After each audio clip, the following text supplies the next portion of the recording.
Hello tout le monde, je suis Kevin Razier, vous êtes dans CKR, le podcast préféré de vos podcasteurs préférés. Toujours un plaisir, un honneur et un privilège de pouvoir papoter avec vous et analyser comment les médias couvrent l'actualité, se taper des barres et parfois s'énerver, mais toujours dans le cadre des conventions de Genève. Et aujourd'hui, on va revenir sur la suite de ce qui se passe avec la guerre en Iran. Comment ils en parlent ? C'est quoi le projet ? On comprend plus trop. Est-ce que les médias continuent de couvrir la version états-unienne et israélienne ? C'est ce qu'on va regarder ensemble. Mais avant ça, merci d'être toujours aussi nombreux à soutenir CKR, que ce soit sur le Tipeee, que ce soit par les likes, par les vues et par les commentaires que vous laissez. Merci mille fois. Et n'hésitez pas d'ailleurs sur les plateformes à laisser vos petits 5 étoiles, vos petits reviews qui permettent de faire remonter les podcasts. Parce que là, je vais me concentrer vraiment aujourd'hui sur les plateformes. Spotify, Apple, Deezer. Il n'y a pas, tu sais, énormément de mise en avant, à part si tu as des petites collabs, des partenariats, etc. Ou si tu as reçu Barack Obama dans ton podcast. Donc, pour faire remonter un podcast, c'est l'algorithme qui gère ça, tu vois. Et l'algorithme, il va remonter les podcasts qui génèrent des vues et qui ont des bonnes reviews, surtout. Donc, n'hésitez pas à donner de la force parce que c'est le seul moyen d'être bien référencé sur ces plateformes-là. On va faire un petit point sur les municipales parce que c'était le deuxième tour hier. Il y a eu pas mal de petites vidéos, etc. Des belles surprises, d'autres non. Et on va démêler les cartes. En tout cas, j'espère que vous allez bien. Jospin est mort, ouais, 88 ans. Ouais. Lionel Jospin est mort, ancien Premier ministre de gauche. J'ai connu, moi, l'époque Jospin. Il avait été invité une fois sur Skyrock et il lui avait fait écouter Qui est l'exemple de Rof. Mais qui est l'exemple ? C'est celui qui s'inscrit, détruit en déjournant, donnant le mal à autrui. Mais qui est l'exemple ? Et il avait dit « Oh, mais c'est vrai que c'est très bien. » Voilà, c'est tout. Aujourd'hui, je vais faire ma chronique sur la riposte. Mais si vous voulez, il va falloir que je teste un truc avec vous. Parce que c'est un truc que je vais faire dans la chronique de la riposte. Et je me dis que je vais vous le faire ici direct, tu vois. Comme ça, au moins, je peux tester. Parce que j'ai un jeu que j'ai créé. C'est vraiment, pour le coup, là-dessus, personne ne pourra dire que quelqu'un d'autre l'a créé avant moi. C'est un jeu qui s'appelle Qui imite Canteloup ? Où le principe, c'est de deviner Nicolas Canteloup, imitateur, qui il a imité. Voilà. Et donc, en fait, je vais leur exporter le jeu là, sur la chronique, évidemment. Et je voulais tester avec vous.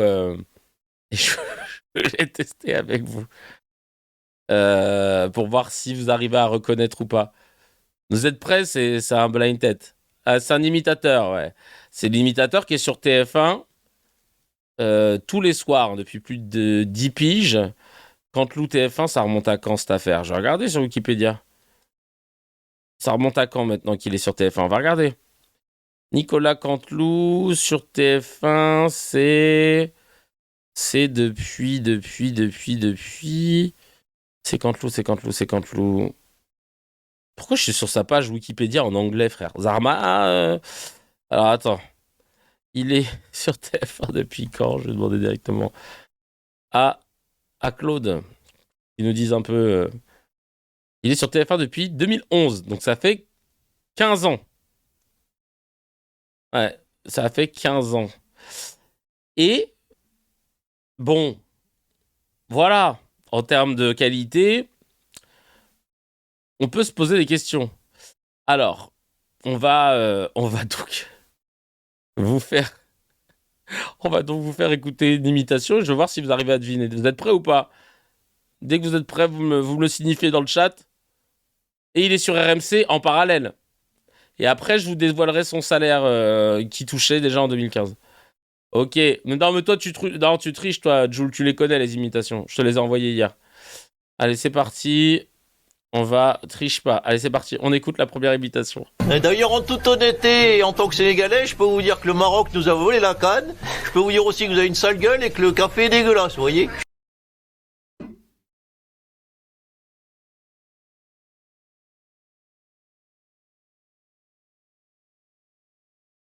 Alors, Didier Bourdon, Elie Moon, Deschamps, un gars du Sud, Deschamps. Ségolène Royal 100%. Putain, mais c'est vraiment ça? C'était Ségolène Royal. Non, je veux la vérité, Nueve. D'où t'as cru que... Comment t'as pu voir que c'était Ségolène Royal? Frérot, je regarde. Ah, ben je joue pas alors, chacal. Il est fou, lui. Il joue alors que il regarde... le mec, il regarde Canteloup. Il est pas pour toi, le jeu. Il y a rien à gagner. Sénégal Royal, je te jure. Non, mais oui, je joue pas, frangin. Parce que le but, moi, c'est que je veux tester sur des gens qui ont pas l'image. Mais par contre, Nueve, premier degré, tu regardes Canteloup? Va falloir qu'on s'installe, va falloir qu'on se pose et puis qu'on discute. C'est Canteloup qui imite Canteloup, qui imite vaguement quelqu'un. En vrai, c'est ça. Allez, je retente un autre truc. Donc, je répète. Et puis, je regardais ça le soir avec mon patron. On joue même au jeu pour savoir qui limite. Non, frangin, c'est à cause de toi qu'il continue à être en activité, sache-le. Allez. Je sais pas si le pire, c'est le niveau de Canteloup ou que Nueve le regarde. J'avoue, Nueve, je serais toi, j'aurais pas dit. J'aurais dit, ah non, c'est un coup de chance. Ah non, je l'ai dit comme ça. Ah merde. Attends, je vous réécouter Ségolène Royal. D'ailleurs, en toute honnêteté, en tant que Sénégalais, je peux vous dire que le Maroc nous a volé la CAN. Je peux vous dire aussi que vous avez une sale gueule et que le café est dégueulasse, vous voyez. En plus, il dit Sénégalais, donc en fait, là, il y avait un double piège. T'aurais dû mentir, frérot, mais fort. En plus, il a pas dit non, mais j'attendais Koh-Lanta. Non, il a dit je regarde avec mon patron. Alors le prochain, Nueve, bien sûr, tu es prié de ne pas jouer. C'est parti. Putain, j'ai mis le Candeloro pareil. Aïe, c'est parti. Et tu vas te baigner la chaîne, Olivier. Hein, on en reparle. Allez, salut. Hein. N'oubliez pas de regarder les infos. Demain, vous verrez Olivier en maillot de bain. Alors, je vous mets une petite chanson d'attente.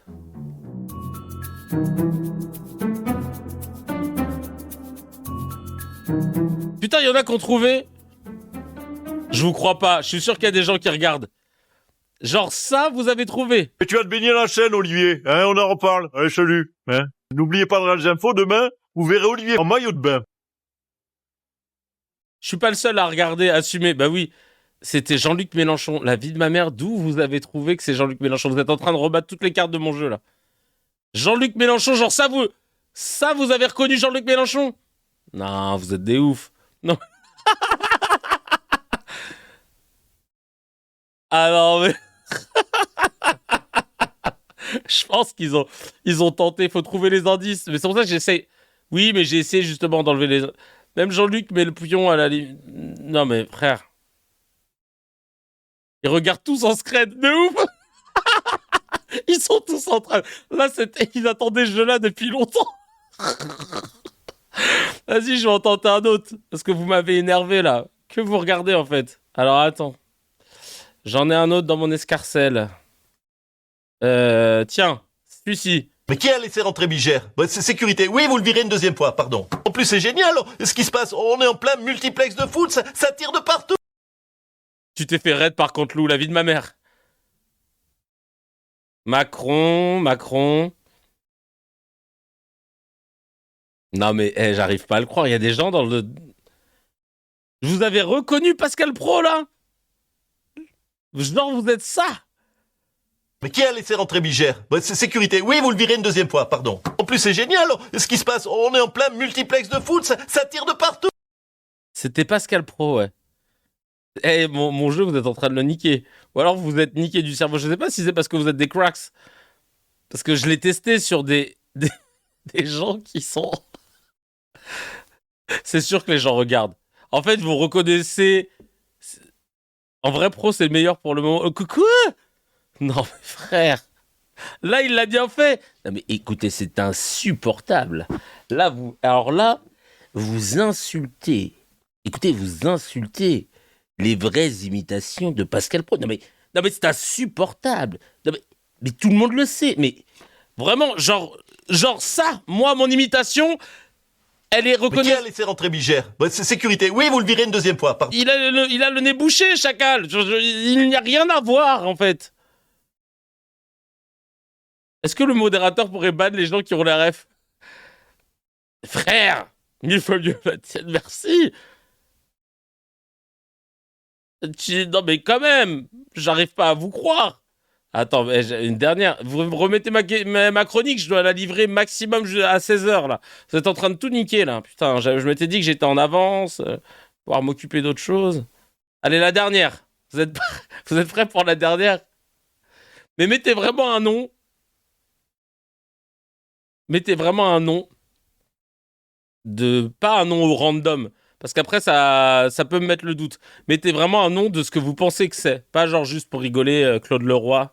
SO, le jeu. Vas-y, c'est parti. On écoute. Merci, je sais. J'essayais juste d'être gentil avec vous. Betty, tenez. Alors? Merci, je sais. J'essayais juste d'être gentil avec vous. Betty, tenez. Abbé Pierre. Bayrou, Marlène Schiappa. Sarko. Ah, là, je vous ai tué. Frère Toc. Trop court. Non, Chacal, il n'y a pas de trop court. Moi, si je te dis... Non, mais tout le monde le sait, mais c'est insupportable. J'ai pas besoin de faire 15 phrases, tu reconnais quand même. Aussi, je te dis, ouais, salut tout le monde. La dernière fois, j'étais à Yaoundé. Bon, bah voilà, t'as pas besoin. Tu vois, normalement, si tu maîtrises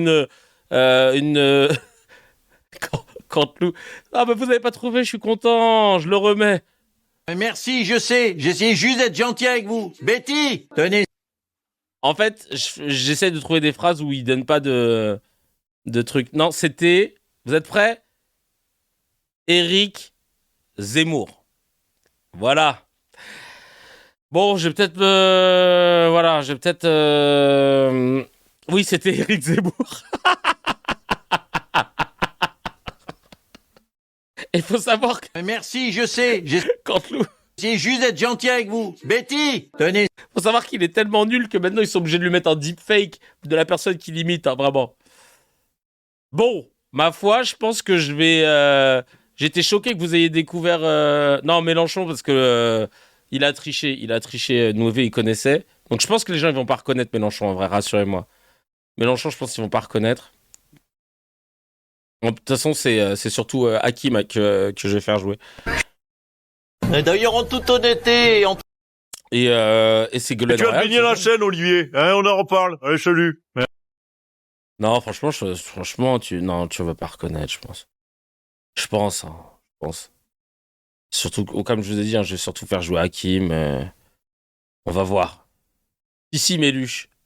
C'était son cousin, Alain Zemmour. Méluche, genre, c'est reconnaissable. Non, arrête. Fais gaffe, Hakim regarde Canteloup. Remets Zemmour, s'il te plaît, je l'ai vraiment pas. Merci, je sais. J'essayais juste d'être gentil avec vous. Betty, tenez. Ah, Mélenchon, il parle toujours méchant pour Canteloup. Donc toi, tu regardes aussi. Donc, en fait, c'est parce que vous avez les codes Canteloup, putain. Hein, n'oubliez pas de rage info, demain, vous verrez Olivier en maillot de bain. Putain. Bah, je vais mettre Zemmour. Vous savez quoi? Je vais mettre Zemmour. Je vais. Et ça, c'est sûr, parce que Zemmour, j'ai vu, c'était compliqué. Mais vous regardez beaucoup trop. Non. Caro limite, pareil. D'accord. Et Croix, première femme de Jean-Claude. Ouais, je suis un peu circonspect, là, de voir que...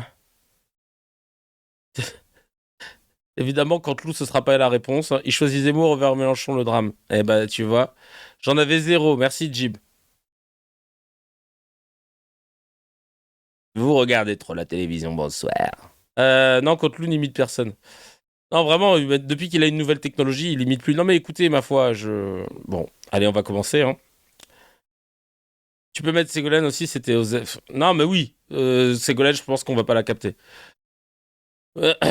Pourquoi tu live? Ça se trouve qu'il vient tomber dessus. Bah, tu crois vraiment que les humoristes, ils se lèvent à 9h30 du matin pour me regarder? Enfin bon. Et puis il me le dira si jamais il est tombé dessus. Le but, c'est qu'il ait une bonne séquence. Simplement. Et donc, non, mais le jeu va être génial.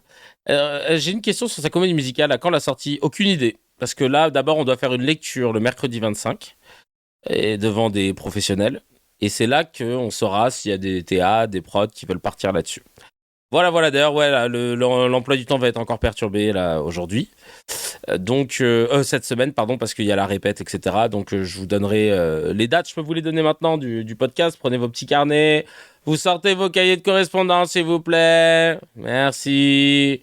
Allez, on sort les carnets de correspondance. Donc, le prochain live de CKR aura lieu mercredi 25 mars à 20h.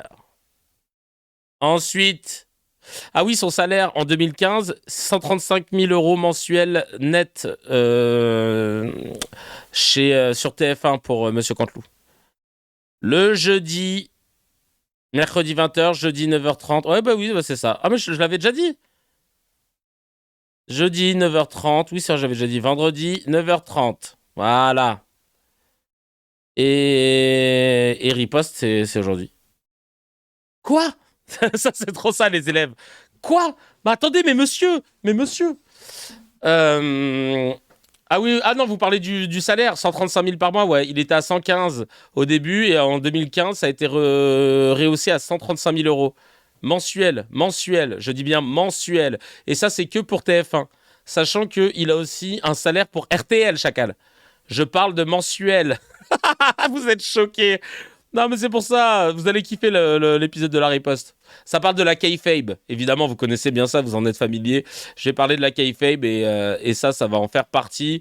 Écoutez, ma foi, maintenant que je vous ai mis dans les petits papiers, évidemment, si jamais il y en a parmi vous qui ont des places pour la riposte d'aujourd'hui, juste observez le visage des gens qui cherchent. On a l'impression que c'est un escape game et pas qu'on assiste à une imitation, tu vois. C'est quand que tu nous fais le même salaire. Bah moi, je veux me faire le même salaire que Canteloup en commentant ce que Canteloup fait, tu vois. Voilà, on espère. Je vais faire un jeu détourné de ça, tu vois. Eh bien, écoutez, c'est parti maintenant. On enchaîne avec le React. Qu'est-ce qu'il y a eu comme petit message sur le dernier épisode de CKR? Inconnu me trouve pas qui dit super comme toujours. Ekin qui dit je découvre ton podcast, je top, je kiffe. Merci à vous deux, c'est adorable.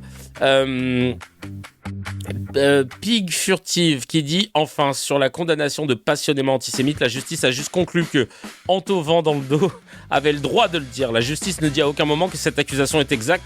Faut arrêter de pousser mes mains dans les orties. Et tu as très bien rappeler les faits, parce que souvent les journalistes disent Antoven a été relaxé, donc voilà, donc de facto, donc le voilà, ça veut dire donc LFI est un parti antisémite. Non, la justice a dit que de dire passionnément antisémite, ce n'était pas de la diffamation, mais ça veut pas dire que LFI est antisémite. Commencez pas à créer des jurisprudences à partir de relax, en fait. C'est ultra important. Au même titre que quand il y a eu non-lieu, ça veut pas dire qu'on est innocent. Bon bah là, c'est pas parce que t'as eu le droit... Parce que sinon, si je vais dans votre sens, chers amis journalistes, si dire que Antoven a été relaxé pour avoir parlé d'LFI en disant que ce parti était passionnément antisémite, ça veut dire que LFI est antisémite, vous conviendrez que de dire que Caroline Yadan est une chaloufa, c'est-à-dire une cochonne, comme la personne qui avait tenu ses propos a été relaxée, ça veut dire que Caroline Yadan est une chaloufa.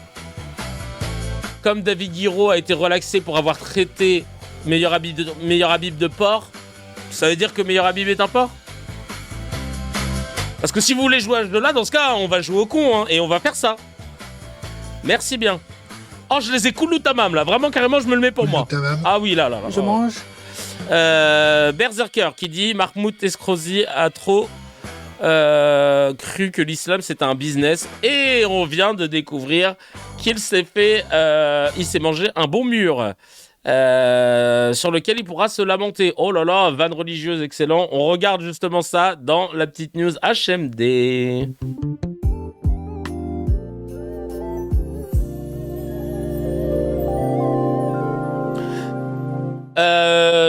La petite news HMD, la petite news Alhamdoulilah, celle qui fait plaisir, hein, celle qui nous fait commencer la journée correctement, bien comme il faut. Ouais, mais le mur, c'est Ciotti, Cimer le mur. C'est la peste et le choléra, mais Ciotti, au moins, il n'a pas fait une campagne en voulant nous faire croire que d'un coup, il aimait les musulmans et l'immigration. Alors que Estrosi, si, bon, ben, pour moi, c'est celui qui est le plus dégueulasse et le moins... Tu vois, moi, je préfère un raciste qui te dise oh, moi, vraiment, clairement, je suis raciste. Que quelqu'un qui... un raciste qui, juste par intérêt, commence à vouloir quasiment se trimballer en djellaba. Et rien que pour ça, non, je ne me félicite pas que Ciotti soit élu, je me félicite que Estrosi ne le soit pas. C'est surtout ça.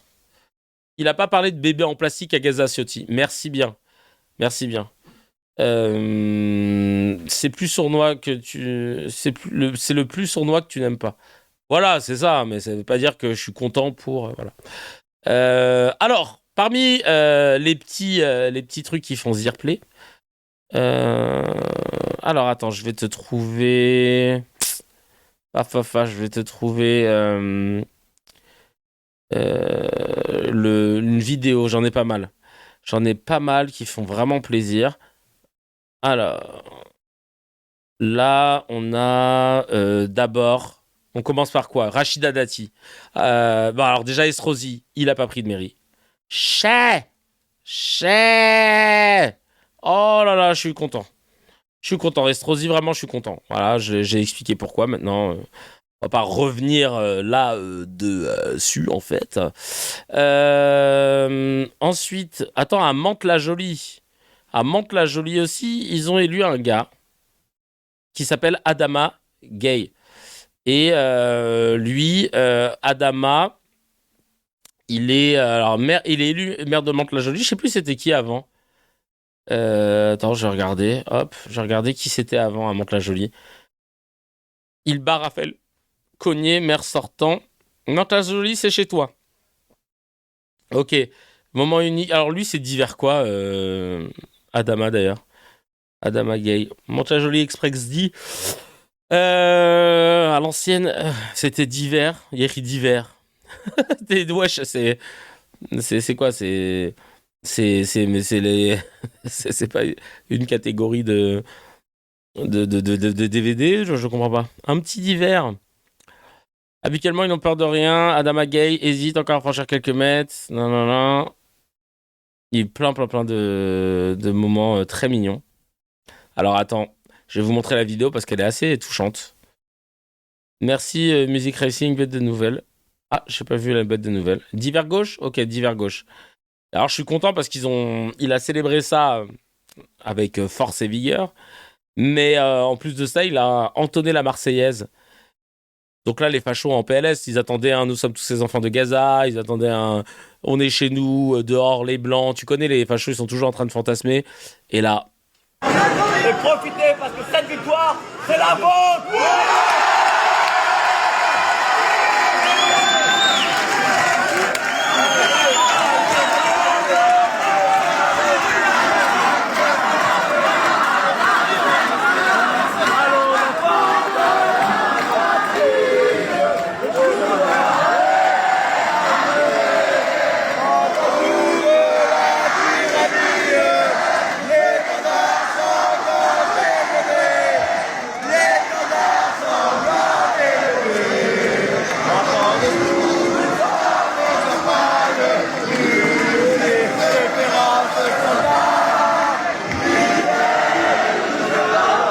Magnifique, ça fait trop plaisir. Ça fait trop plaisir.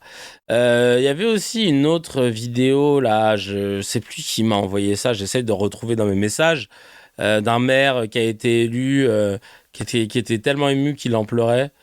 À l'inverse, là, comment ça s'appelle comment elle s'appelle l'élection là, du maire de Paris, là, Emmanuel Grégoire. Donc oui, Dati, on va revenir là-dessus, elle l'a pas eu.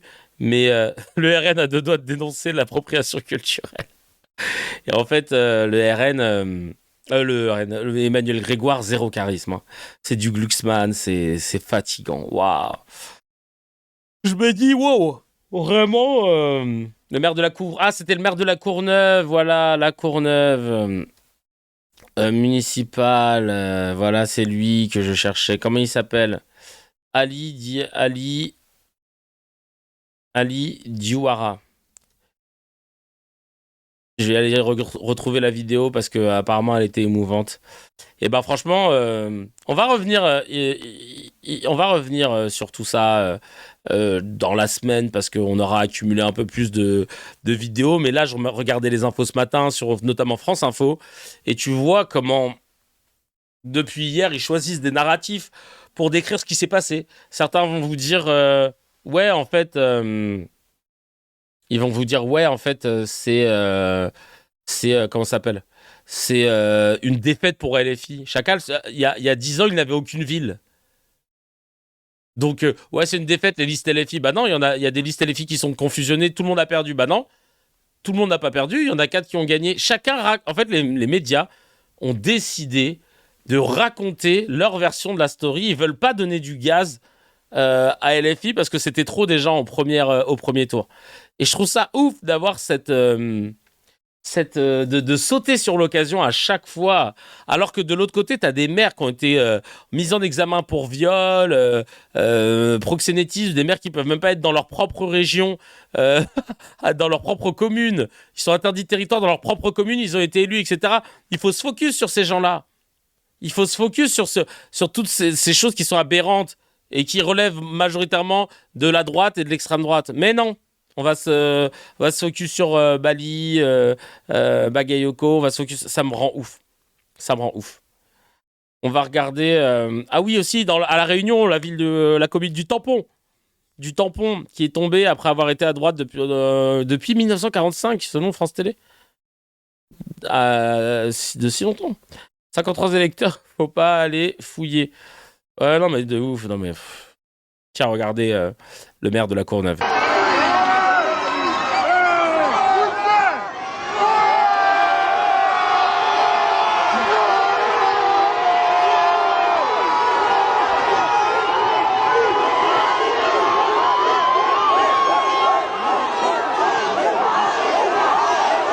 C'est mignon.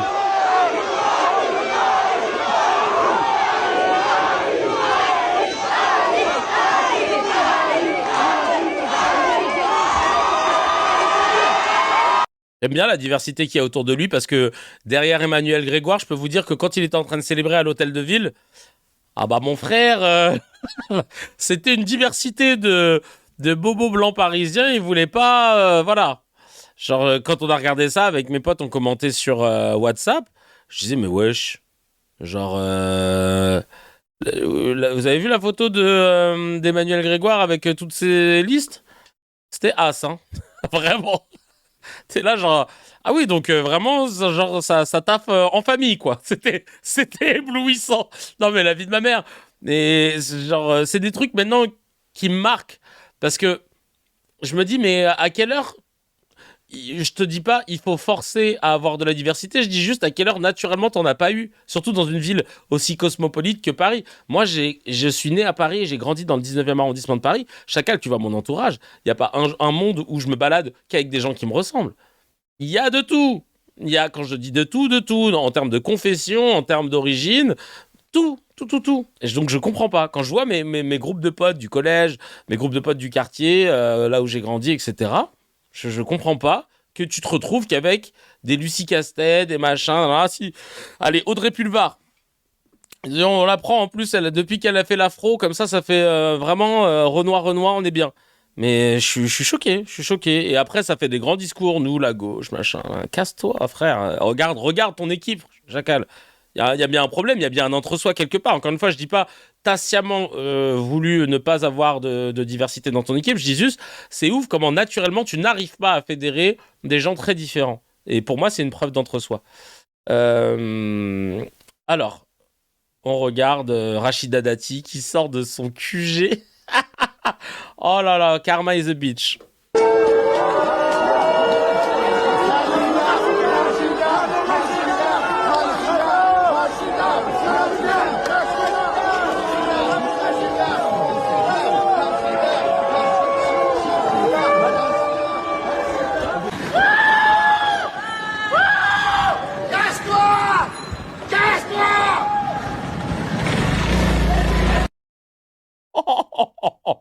Oh, purée de pommes de terre. Allez, je finis et conclus avec cette vanne du showrunner sur Rachida Dati.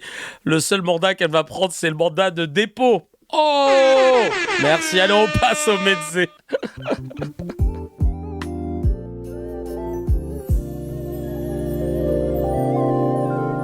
Le Mezze, les petites news à partager entre amis, en famille. On y va. Putain, je suis dégoûté hier. Je vous dis, j'ai mon vélo. J'étais en train de le ranger dans le garage à vélo là, qui est chez nous, en bas. Et c'est pas genre la roue avant, elle s'est déboîtée. Elle a commencé à rouler comme ça. Je fais, imagine, ça m'est arrivé sur la route. Normalement, non, mais là, je pense qu'il y avait une petite marche. Je sais pas s'il y a des gens qui réparent des vélos. Bon, en fait, il faut juste resserrer. Mais maintenant, j'ai peur de me dire qu'en fait, en amont, parce que c'est Gaël et moi qui l'avions monté le vélo, ça se trouve, on a mal fait les choses, ça se trouve, voilà. Donc, s'il y a des gens qui gèrent les fat bikes sur Paris ou proche banlieue, n'hésitez pas à venir donner un coup de main, parce que j'aime bien le métro, mais j'aime bien mon vélo quand même. C'est un sabotage, mais évidemment, ça dit trop de vérité ici, tu connais. Bref. Vous viendrez me voir sur le Discord ou sur mon mail, il n'y a pas de problème. CKR, c'est les petites annonces. Ah bah de ouf, j'en profite. On est 710 de bon matin, frère. Je pose la question. Mais c'est insupportable. C'est insupportable. Cette façon que vous avez de juger. C'est Tu vois, juste 4 secondes chacun, je le fais mieux Pascal Pro que Nicolas Canteloup, je suis désolé. Je comprends pas que vous l'ayez reconnu tout à l'heure, la vie de ma mère. Avec classe, Bali Bagayoko répond au blog bourgeois raciste. Belle interview avec le GOAT, Mourad Guichard, qu'on embrasse évidemment. On va pas tout mettre, mais il y a un bel extrait d'une conversation entre les deux. Un pied dans le monde du travail, ce qui n'est pas toujours le cas des élus. Vous avez été élu dimanche soir, nous sommes jeudi soir. Vous avez été sous le feu des projecteurs pour d'autres raisons beaucoup moins appréciables, puisque vous avez été la cible de... Alors, si ça avait été que de l'extrême droite, bon, pourquoi pas. Vous auriez dit, alors je précise pour nos amis que effectivement la ville de Saint-Denis héberge la basilique, qui elle-même héberge les rois de France. Et au cours d'une discussion, alors je crois que c'était avec Darius Rochebain sur LCI, si mes souvenirs sont bons, vous avez eu un échange et on a transformé. Alors, il a parlé des rois de France, la ville des rois de France. Je ne sais pas pourquoi d'ailleurs Darius Rochebain a parlé de ça, mais enfin bon, admettons. Ouais, déjà, ça c'est clair qu'on l'avait relevé dans CKR, on comprend pas l'intérêt. À juste titre, Mourad Guichard le souligne bien comme il faut. On comprend pas pourquoi déjà c'était la ville des rois de France. Et là maintenant, il y a plus trop droit, hein, c'est plus des gueux, des esclaves. Et vous avez répondu que c'était la ville des rois, mais surtout du peuple vivant. Vous avez, je crois que c'est Jean Marcenac, hein, c'est ça ? Jean Marcenac, oui, le poète Jean Marcenac. Vous avez fait une référence culturelle que, bon, tout le monde n'a pas forcément la référence à ce moment-là, mais enfin, vous avez fait une référence culturelle très claire, très... NTAC. Est-ce que vous pouvez arrêter d'écrire pour qu'il y ait que mon message qui passe sur le chat ? Nette, très précise, et pourtant, jusque dans les plus hautes sphères médiatiques, je pense à Apolline de Malherbe, qui est l'une des intervieweuses les plus écoutées de France sur ses interviews politiques, est remontée, elle a présenté, je tiens à le dire, elle a présenté ses excuses, n'empêche que est restée la phrase « Saint-Denis n'est pas la ville des rois, mais la ville des noirs ». Comment vous avez vécu cet épisode ? Non, mais ça va définitivement confirmer que aller sur certaines chaînes de télévision, dont j'ignore pas en fin de compte leur ligne éditoriale, mais j'y vais parce que moi j'ai un message à passer, j'y vais parce que j'ai pas peur d'affronter celles et ceux qui peuvent être des adversaires politiques. Et j'y vais parce que je suis aussi conscient que ces gens-là ont une idée précise dans la tête. Donc, le raciste, celles et ceux qui soutiennent l'idéologie raciste ou qui l'accompagnent par les médias, par la reprise de leur doctrine, n'a pas la même oreille. Il n'entend pas la même chose. Il voit pas les mêmes choses et il réfléchit pas pareil. Donc, quand moi, j'entends le roi, eux, ils entendent le noir. Donc, forcément, bon... Il est vrai que quand j'entends ça, comme n'importe quel individu normalement constitué, et puis on m'attendait peut-être sur ça, j'aurais bien pu péter les plombs et quasiment monter d'un ton et être extrêmement agressif. Parce qu'il s'agissait purement et simplement déjà à la fois d'une fake news, d'une déformation de mes propos, et ensuite de propos racistes en plus. Donc c'est très clair. C'est-à-dire que même quand on va à Bamako, le journaliste normalement constitué, il peut pas imaginer un instant qu'on puisse dire, que l'internaute puisse dire, on est dans la ville des Noirs. Et pourtant, la grande majorité le sont. Donc on voit bien que les gens sont perchés. Ils sont vraiment perchés vers ce journaliste-là. Alors, et puis après, ça a été repris par Apolline de Malherbe. Bon, c'est vrai qu'elle s'était excusée. C'est la raison pour laquelle moi, j'ai pas voulu en faire un pataquès. Ouais, mais elle s'est excusée sur un tweet, Chacal. La loi CKR, qu'on a envie de faire voter, elle obligerait la personne à s'excuser à heure de grande écoute, enfin, du moins, au même horaire, dans la même émission, parce que c'est trop facile de s'excuser sur un tweet. Je suis désolé. Et pas pour dire que je suis indifférent au sujet. Non, franchement, il a une classe, hein.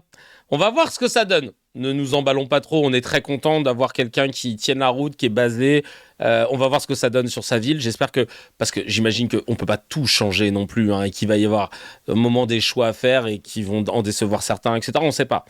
En revanche, si ça se passe bien, je serais curieux de voir ce que ça donne. Bali Bagayoko pour une présidentielle.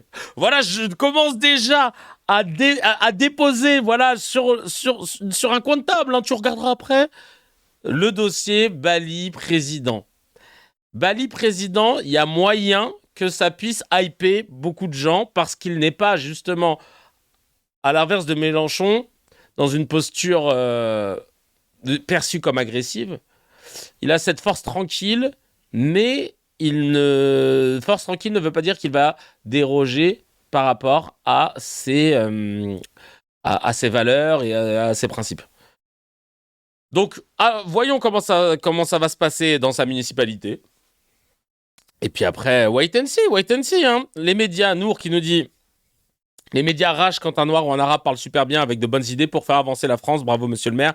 Kevin qui dit pourquoi Moumou et le média c'est fini. Il l'avait expliqué, je crois, sur ses réseaux. De ce que je peux vous dire, c'est que... voilà, il préférait. Tout simplement. Il préférait. Ça ne lui correspondait plus. Il voulait faire autre chose. Il voulait... voilà. Bali président, Daniel Obono, première ministre. Arrête, après ils vont nous mettre dans la sauce là. Ils vont dire ça y est, on a un gouvernement africain, tu connais. La take de fou dans ce pays raciste, c'est inimaginable. Non mais de ouf, c'est dingue. Eugénie Bastier réagit au scandale des enfants violés à Paris. Dans le périscolaire. On pensait que ça allait mettre dans la sauce. Je vous rappelle que Emmanuel Grégoire, quand je dis il, je parle d'Emmanuel Grégoire, nouveau maire élu de PS de Paris, qui, je le rappelle, dans le débat entre deux tours, s'est fait vraiment... Ah ouais, mais vraiment, alors là, c'est par Chikirou d'abord, par Dati aussi. C'est là que tu vois que le travail médiatique a fait son taf. A bien été efficace, parce qu'il n'y a pas un monde où Emmanuel Grégoire, avec un programme, qu'on ne sait pas trop, à part dire qu'on nous, on se mélangera pas avec LFI, tu vois. Tu connais les programmes de gens qui n'ont pas taffé, c'est ceux qui vont pointer du doigt tous les autres. C'est quoi ton programme? Ouais, mais lui, regarde-moi son programme, ce qu'il a fait. Oui, mais toi, mais regarde, là-bas aussi, le programme. Donc, en vrai de vrai, c'est un peu un vol.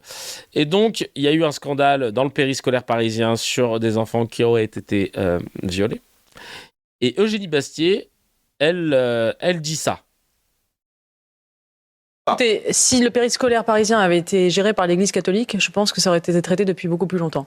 Évidemment qu'il y a un deux poids deux mesures absolu. Le service public a fait un cache investigation sur le périscolaire parisien, mais ils n'ont pas jugé bon d'en consacrer un entier sur le périscolaire public. Ils ont dit le périscolaire et les établissements privés.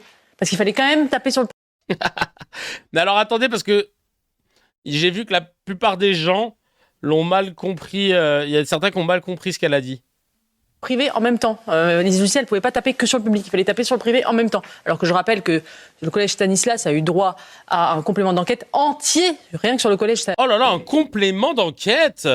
Oh, c'est dur. Sur le collège Stanislas, qui est quand même... c'est pas grand-chose par rapport à l'étendue des dégâts du périscolaire parisien. Donc évidemment qu'il y a un scandale majeur qui a été sous-traité. Aujourd'hui, les langues se délient, évidemment, parce que c'est la campagne. Et j'espère que ça continuera ensuite après, parce que c'est un scandale majeur. Tous les parents parisiens doivent être effectivement...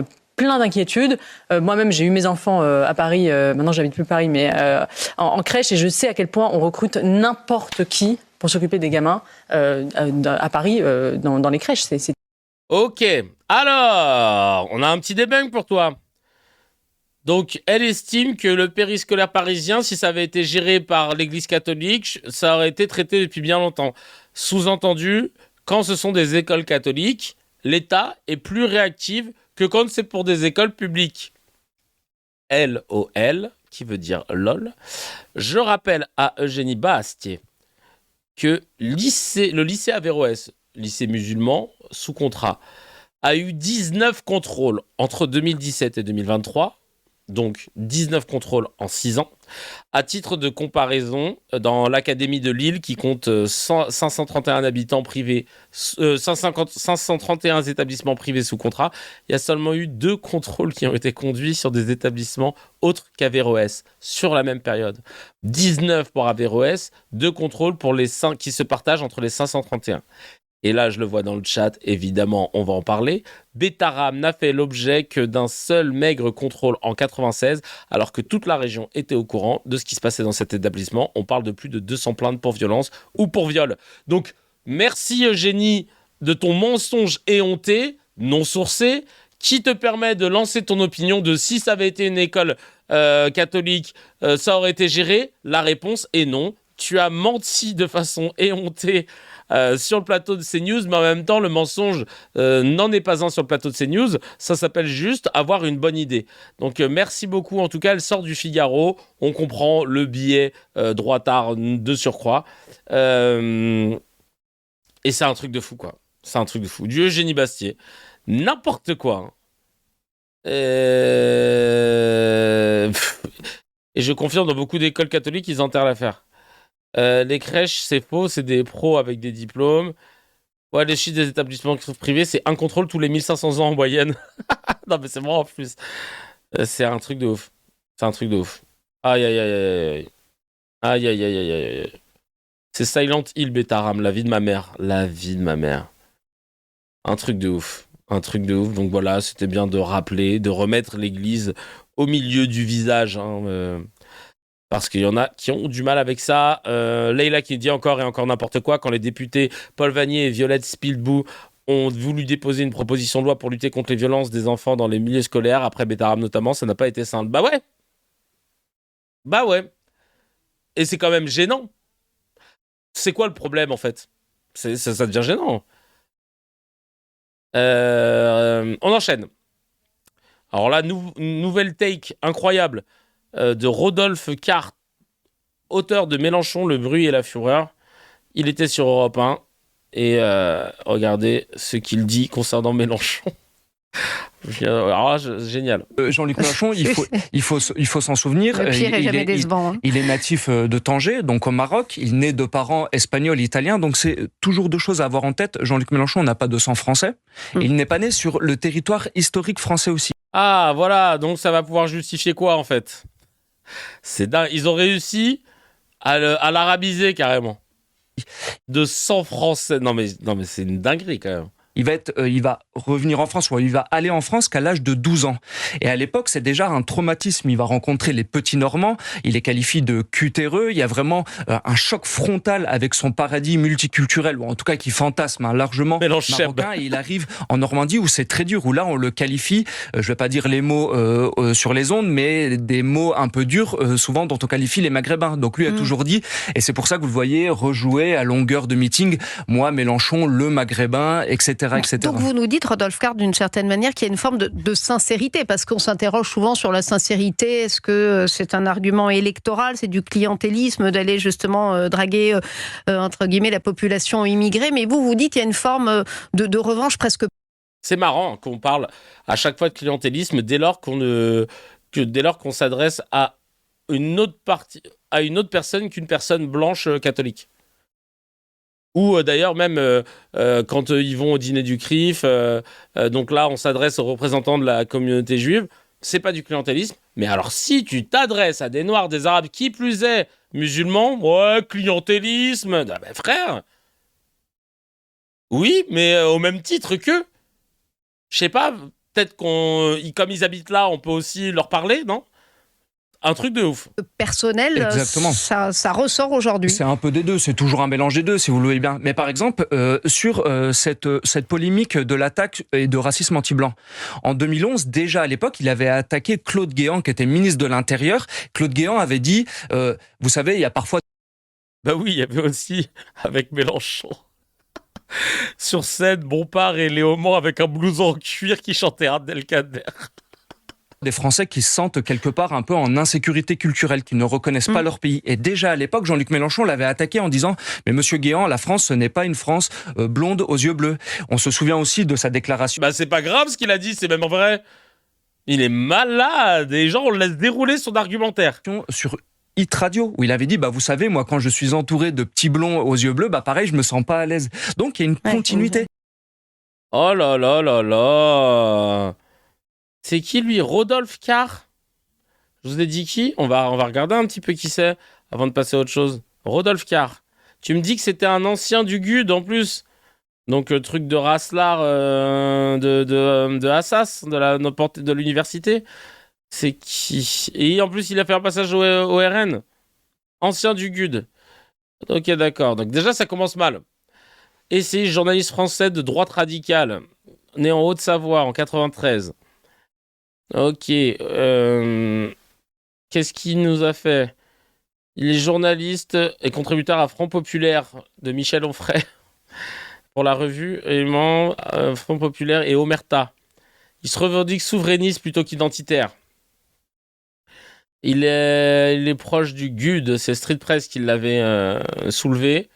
Et il s'est présenté comme suppléant du Rassemblement National dans la deuxième circonscription de Paris. Très bien. Donc c'est important quand même de remettre l'église au milieu du visage quand on entend ce genre de personnage parler, de croire qu'il est basé, qu'il n'y a pas de biais. Bon, bah, force est de constater que carrément.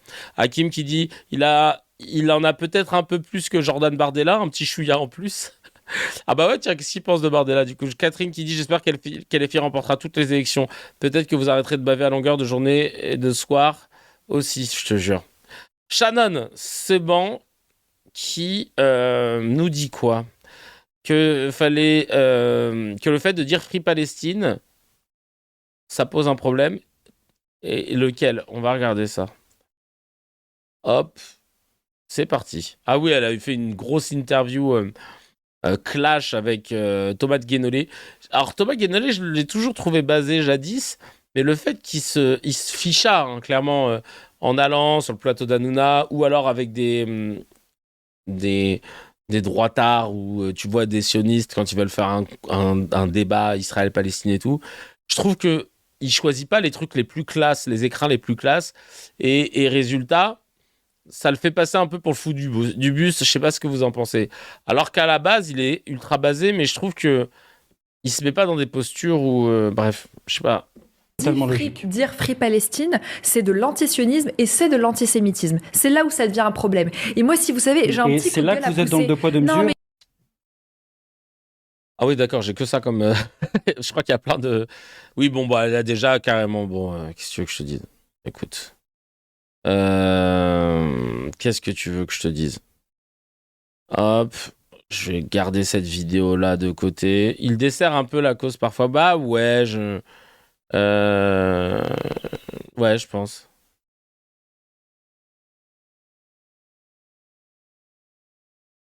Attends, je me mets de côté un petit lien pour pouvoir les traiter plus tard. Guénolé se sacrifie pour révéler les nazes. Non, mais c'est des gens qui étaient déjà nazes. Tu sais, c'est pas comme si, genre, ils ont débunké. Il a débunké un truc de ouf. C'est pour ça que je me dis, bon, il aime le débat, Guénolé. Ouais, mais... Parfois, je trouve que il se met dans des trucs et il se ficha plus que il en sort gagnant. Voilà, c'est ça que je veux dire. C'est juste ça. Je pense que tu es obligé. Il va là où d'autres ne risquent pas de discuter avec les fachos les fachos leur donnent du poids. Mais il baisse le niveau pour débattre à armes égales avec des cons. Bah, en fait, moi, je pense qu'il est très basé. C'est pour ça que je me dis, tu vois, par exemple, je pense pas que Johan Chapoutot, il accepterait de faire ce type de débat sur ce type de chaîne. Et c'est tout à son honneur aussi. Genre, j'élève le débat.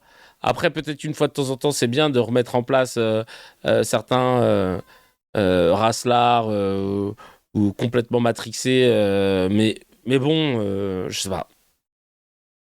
Et regardez le clash de l'interview quand elle le traite d'antisémite. Ah oui. Il y a ensuite un autre passage où carrément il s'est barré. Que vous soyez aujourd'hui antisémite, vous savez quoi? C'est votre droit. Pardon? Mais ayez au moins le courage d'être suffisamment... Vous me dites ça à moi? Ah oui, absolument. Mais au moins, ayez le courage... Je suis d'origine ashkénaze par ma mère. Ouais, ashkénaze quand ça vous arrange. Ça veut dire quoi? Parce que vous êtes d'origine ashkénaze, alors dans ce cas-là, vous n'êtes pas antisémite. J'ai une ancêtre qui effectivement a été déportée à Mielec. Donc quand on me balance ce genre de sous-entendu, je pense qu'il y a quand même des limites dans la vie. Voilà, faites attention, vous êtes encore jeune. Vous devriez sincèrement faire attention. Quel est le rapport avec mon âge, monsieur Guénolé? Non, je ne parle pas d'âge, là, je parle parle pas d'âge, je parle d'immaturité. Il y a des choses avec lesquelles, madame, on ne joue pas. Ah bon? Oui, dans le passé familial de quelqu'un, il y a des choses avec lesquelles on ne joue pas. Effectivement, monsieur Guénolé, vous avez tout à fait raison. On ne joue pas avec l'antisémitisme, monsieur Guénolé. Oui. Et vous cachez derrière vos origines, vos soi-disant origines ashkénazes. Pourquoi tu dis soi-disant? La meuf, elle veut pas le croire. Pour elle, si t'es juif, tu dois penser comme elle. Ben, Dieu merci, il y a quand même des nuances, quoi. Elle veut pas accepter. C'est pas possible pour elle. Bah putain, qu'est-ce qu'elle doit penser de Tzedek, de Ilan Papé, de... Je trouve vous dites soi-disant origine? Je trouve cela... Vous venez de dire soi-disant origine. Oui, je l'ai dit. Je trouve cela... Eh ben partez. Thomas, on va finir dans une minute. On va finir dans une minute. On doit finir dans une minute. Et là, ce qui serait stylé, c'est qu'il soit vraiment parti. Même si c'était la fin. Et que ce bâtard, il est revenu. Je suis désolé, mais alors pour moi, ça, c'est les pires moves. Là, c'est les moves de quand tu veux qu'on te récupère, tu sais. Vas-y, je vais me taper avec toi. Vas-y, toi là. Vas-y, retenez-moi. Retenez-moi, c'est le retenez-moi. Et je vous dis, c'est pour des trucs comme As. C'est pour des trucs comme As que je trouve qu'ils se décrédibilisent. Oui, chez Hanouna, il avait fait la même aussi. Oh là là, c'est peut-être son move, hein. Mais du coup, je suis désolé. Mais là, ça le décrédibilise. Tu vois, je trouve que ça ne donne pas de force à ses propos. Mais c'est insupportable. Ah ouais? Eh ben je m'en vais. Sachant que t'as vu, le gars, il me dit, mais il reste une minute. Tu sais, limite, cousin, de toute façon, là, il y a le générique qui commence à s'afficher, frérot. Tu arrêtes de faire bluff. Un mec, il fait ça. On est à 5 minutes. Là, frère, tu vois ce que je veux dire? Tu le fais à 5 minutes. Là, il était... C'était le temps additionnel. L'arbitre, il était là. 2 minutes supplémentaires. Bah le match est fini, de toute façon.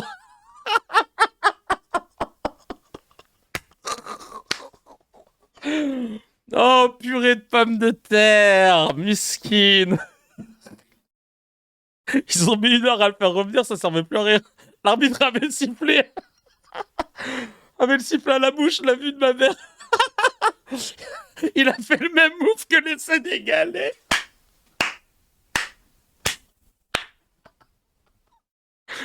Il y a la cave qui va lui retirer le débat. Oh, purée de pommes de terre. Oh, vous m'avez tué.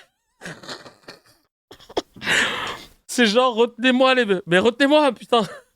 Tapis vert, c'est l'expression. Ah ouais, non, vraiment, tapis vert. Oh là là. Du coup, c'est le Maroc qui a gagné le débat. Oh, purée de pommes de terre. Aïe, aïe, aïe. Retenez-moi. Il lui manquait 1 minute pour les 507 heures. Oh, putain. Ah putain, retenez-moi, sinon je vais me faire défoncer. C'est vraiment ça. Oh, ça m'a fait trop rire. Oh putain, ça m'a fait trop rire. Pour info, Garrido a perdu à Bagnolet. Ah, les Sénégalais, Miskine, première équipe avec une étoile filante sur le maillot. Ah ouais, cette vanne, elle m'a tué quand je l'ai pu. Dans 2 mois, il aura raison, peut-être. Mais c'est vrai que là... Pourquoi 2 mois, d'ailleurs? Mazarma, Ruby Laxia, il ou elle a une info... Ah oui, je suis con. Bah oui, par rapport à... J'ai capté. C'est moi, je suis pas bien réveillé. En tout cas, c'était très drôle, j'ai adoré. À Noisiel, il y a plus CKR sur Facebook, ouais, parce que je crois que ça me faisait bugger de temps en temps. Il y a les extrêmes, mais bon, je préfère centraliser en vrai. J'ai perdu 10 personnes, donc ça va. Blague à part, c'est bon. Elle a fait de l'antisémitisme, non? Ah bah totalement. Enfin, dans quel sens? Oui, dans le sens où elle a nié. Oui, non, mais c'est vrai. En fait, oui. Elle a nié la judéité d'une personne. Oui, oui, c'est vrai, c'est vrai. Elle a nié la judéité de la personne. Non, c'est vrai. Non, c'est vrai, c'est vrai. C'est sur la base de... Et elle essentialise la position de toute une communauté, pardon. Ouais, non, mais c'est vrai, t'as raison. Alors, attention, trigger warning, violence. On va parler de Noisiel. Vous vous rappelez, je vous avais fait là une vidéo. Putain, j'ai pas compris pourquoi. J'avais l'impression que la vidéo avait été shadowban, mais en fait, c'est sur toutes les plateformes que ça a été le cas. J'ai fait une vidéo pour montrer ce qui s'était passé à Noisiel le jour où la vidéo était sortie. Et elle s'est pas répandue. Alors, peut-être que c'était pour la violence, etc. Mais c'est pas grave, on va continuer d'en parler. Et Noisiel, donc, il y avait eu une diffusion d'interpellation violente et il y avait une femme qui s'avère être la sœur d'un adolescent de 15 ans qui témoigne. Elle affirme que son frère, qui n'avait aucun lien avec les faits et qui sortait de la mosquée pour se rendre dans un restaurant, se serait fait frapper, visé par un tir de flashball et insulté avec des propos racistes. L'enquête est en cours par l'IGPN. Autant vous dire qu'ils donneront leur verdict dans quelques années pour au final lâcher un sursis. Il lui a tiré dessus avec un flashball. Il s'est pris des coups de pied dans la tête, partout sur le corps. Il s'est fait traiter de sale bougnoul, sale nègre.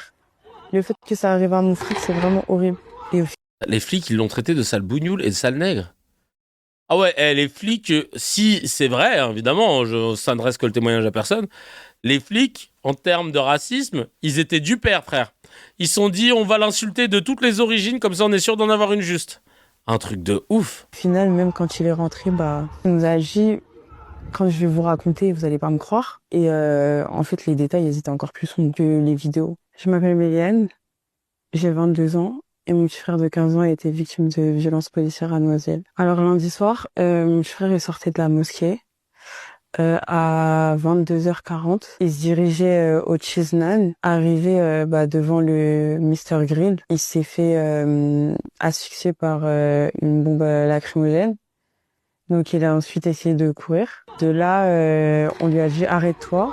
Et du coup, il s'est arrêté immédiatement. Il a mis les mains en l'air. À partir de là, on lui a tiré dessus avec un flashball. Ensuite, il s'est fait menotter. Il s'est pris des coups de pied dans la tête, partout sur le corps. Moi, à ce moment-là, j'étais chez moi. J'étais en train de l'harceler pour savoir où il était. De là, après, ma mère, elle a reçu l'appel de la police à 23h40.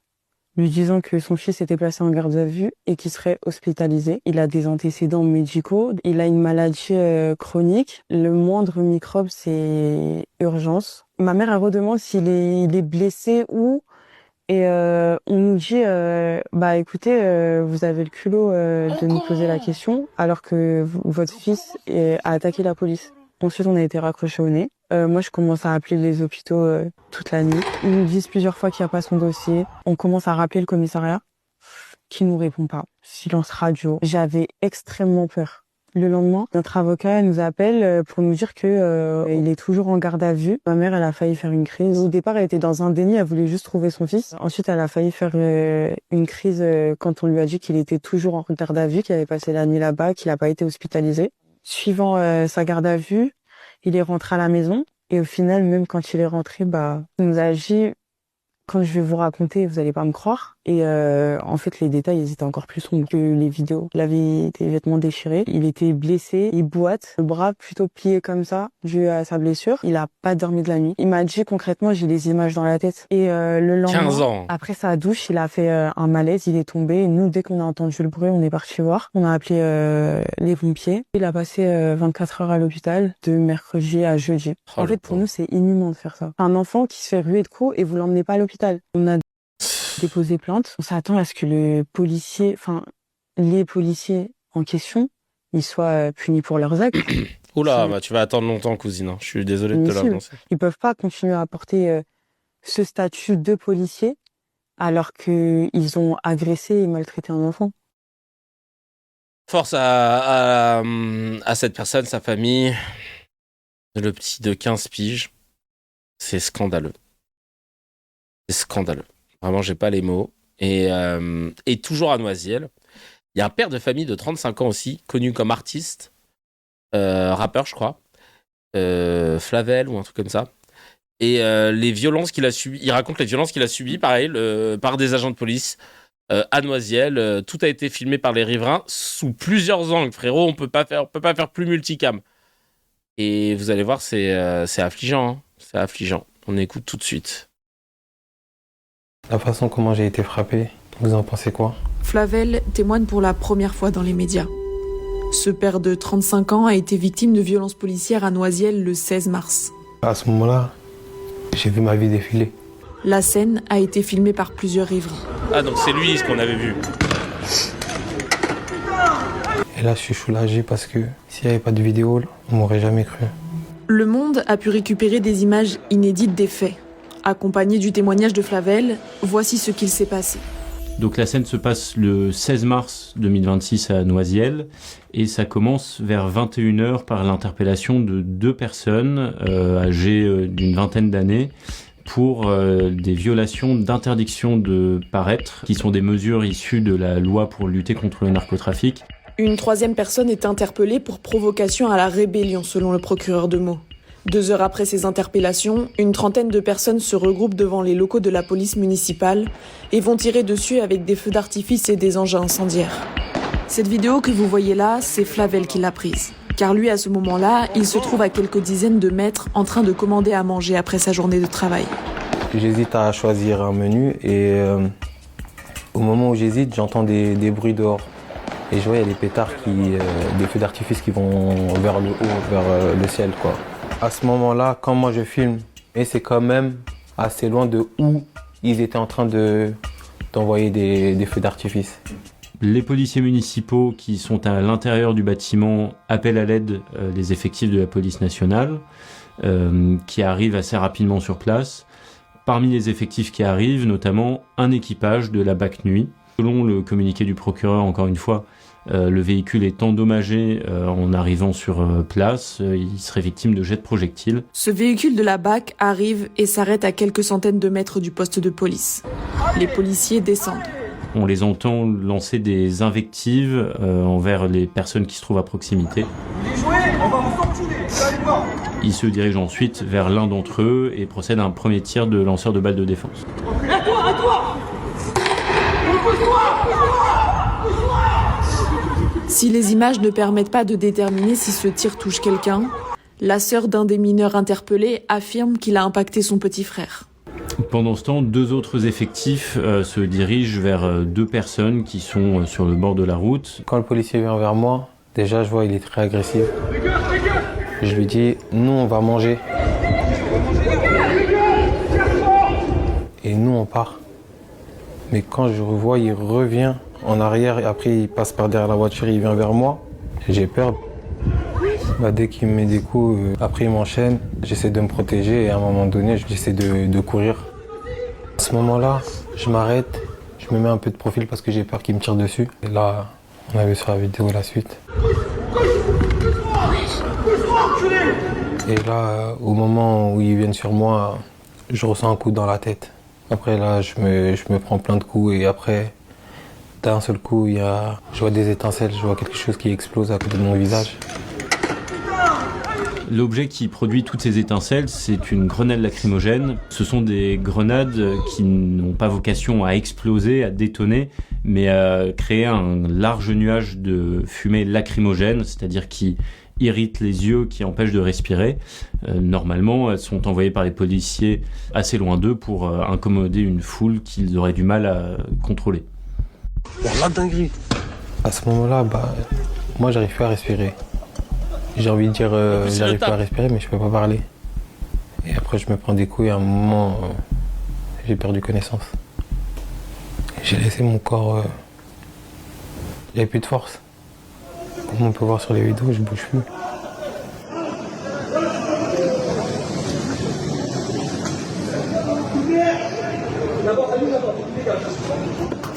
À l'issue de cette soirée, 7 personnes sont interpellées. 3 en première partie de soirée et 4 autres. 3 mineurs de 15 ans et Flavel, âgé de 35 ans. Le lendemain, le procureur de Meaux annonce que 3 enquêtes sont ouvertes. Une concerne les 3 personnes interpellées à 21h. La deuxième concerne les personnes qui s'en sont pris au poste de police pour les violences exercées. Elle vise notamment Flavel. D'après nos informations, dans le procès-verbal d'interpellation de Flavel, le policier expliquerait que Flavel lui a porté un coup en premier et qu'il aurait par la suite répliqué. Par ailleurs, nous avons contacté le procureur de la République de Meaux, Jean-Baptiste Bladier, qui relève la contradiction entre la version du policier. Ils se foutent de notre gueule, là, ou c'est comment? Chacal, t'as été filmé en 4K par 1000 caméras, mon frère, que... Et ce que montre la vidéo, nous disant, je cite, « Le policier porte le premier coup alors que ça n'est pas le récit qui est fait, qui est que Flavel porterait des coups en premier. » La troisième enquête ouverte à la suite de cette soirée a été confiée à l'IGPN, la police des polices. Elle est ouverte pour violence volontaire par personne dépositaire de l'autorité publique. Flavel s'est vu reconnaître 5 jours d'incapacité totale de travail. Ces photos ont été prises à sa sortie de garde à vue. Il a également déposé plainte pour violence volontaire, dénonciation calomnieuse, faux en écriture publique et agression sexuelle. Il raconte avoir subi, pendant sa garde à vue, des attouchements d'un policier. Il me plaque contre le mur. Et là, il commence à me toucher, à me fouiller, mais j'appelle pas ça fouiller. Il me touche les parties intimes, il passe avec sa main sur l'arrêt de mes fesses, etc. Il insiste. Flavel garde des traces nombreuses de cette soirée. Mais physiquement et mentalement, ça va pas du tout. La nuit, j'arrive pas à dormir, j'ai des flashs. Et je repense aux images. C'est humiliant. C'est humiliant d'avoir une vidéo comme ça. On se fait frapper d'une façon. C'est même pas humain. Mais c'est pas ça qui me fait mal au cœur. C'est plus tard, ma fille, elle va tomber sur la vidéo. Ma vie, elle n'est pas compliquée. C'est travail, maison, famille, sport. J'avais un projet, c'était de devenir coach sportif. Mais là, mentalement et physiquement, ils m'ont gâché.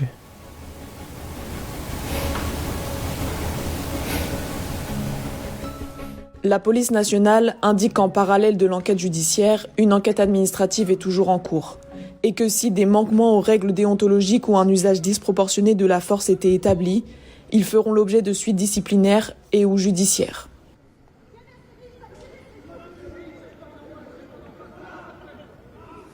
Et j'avais une petite question.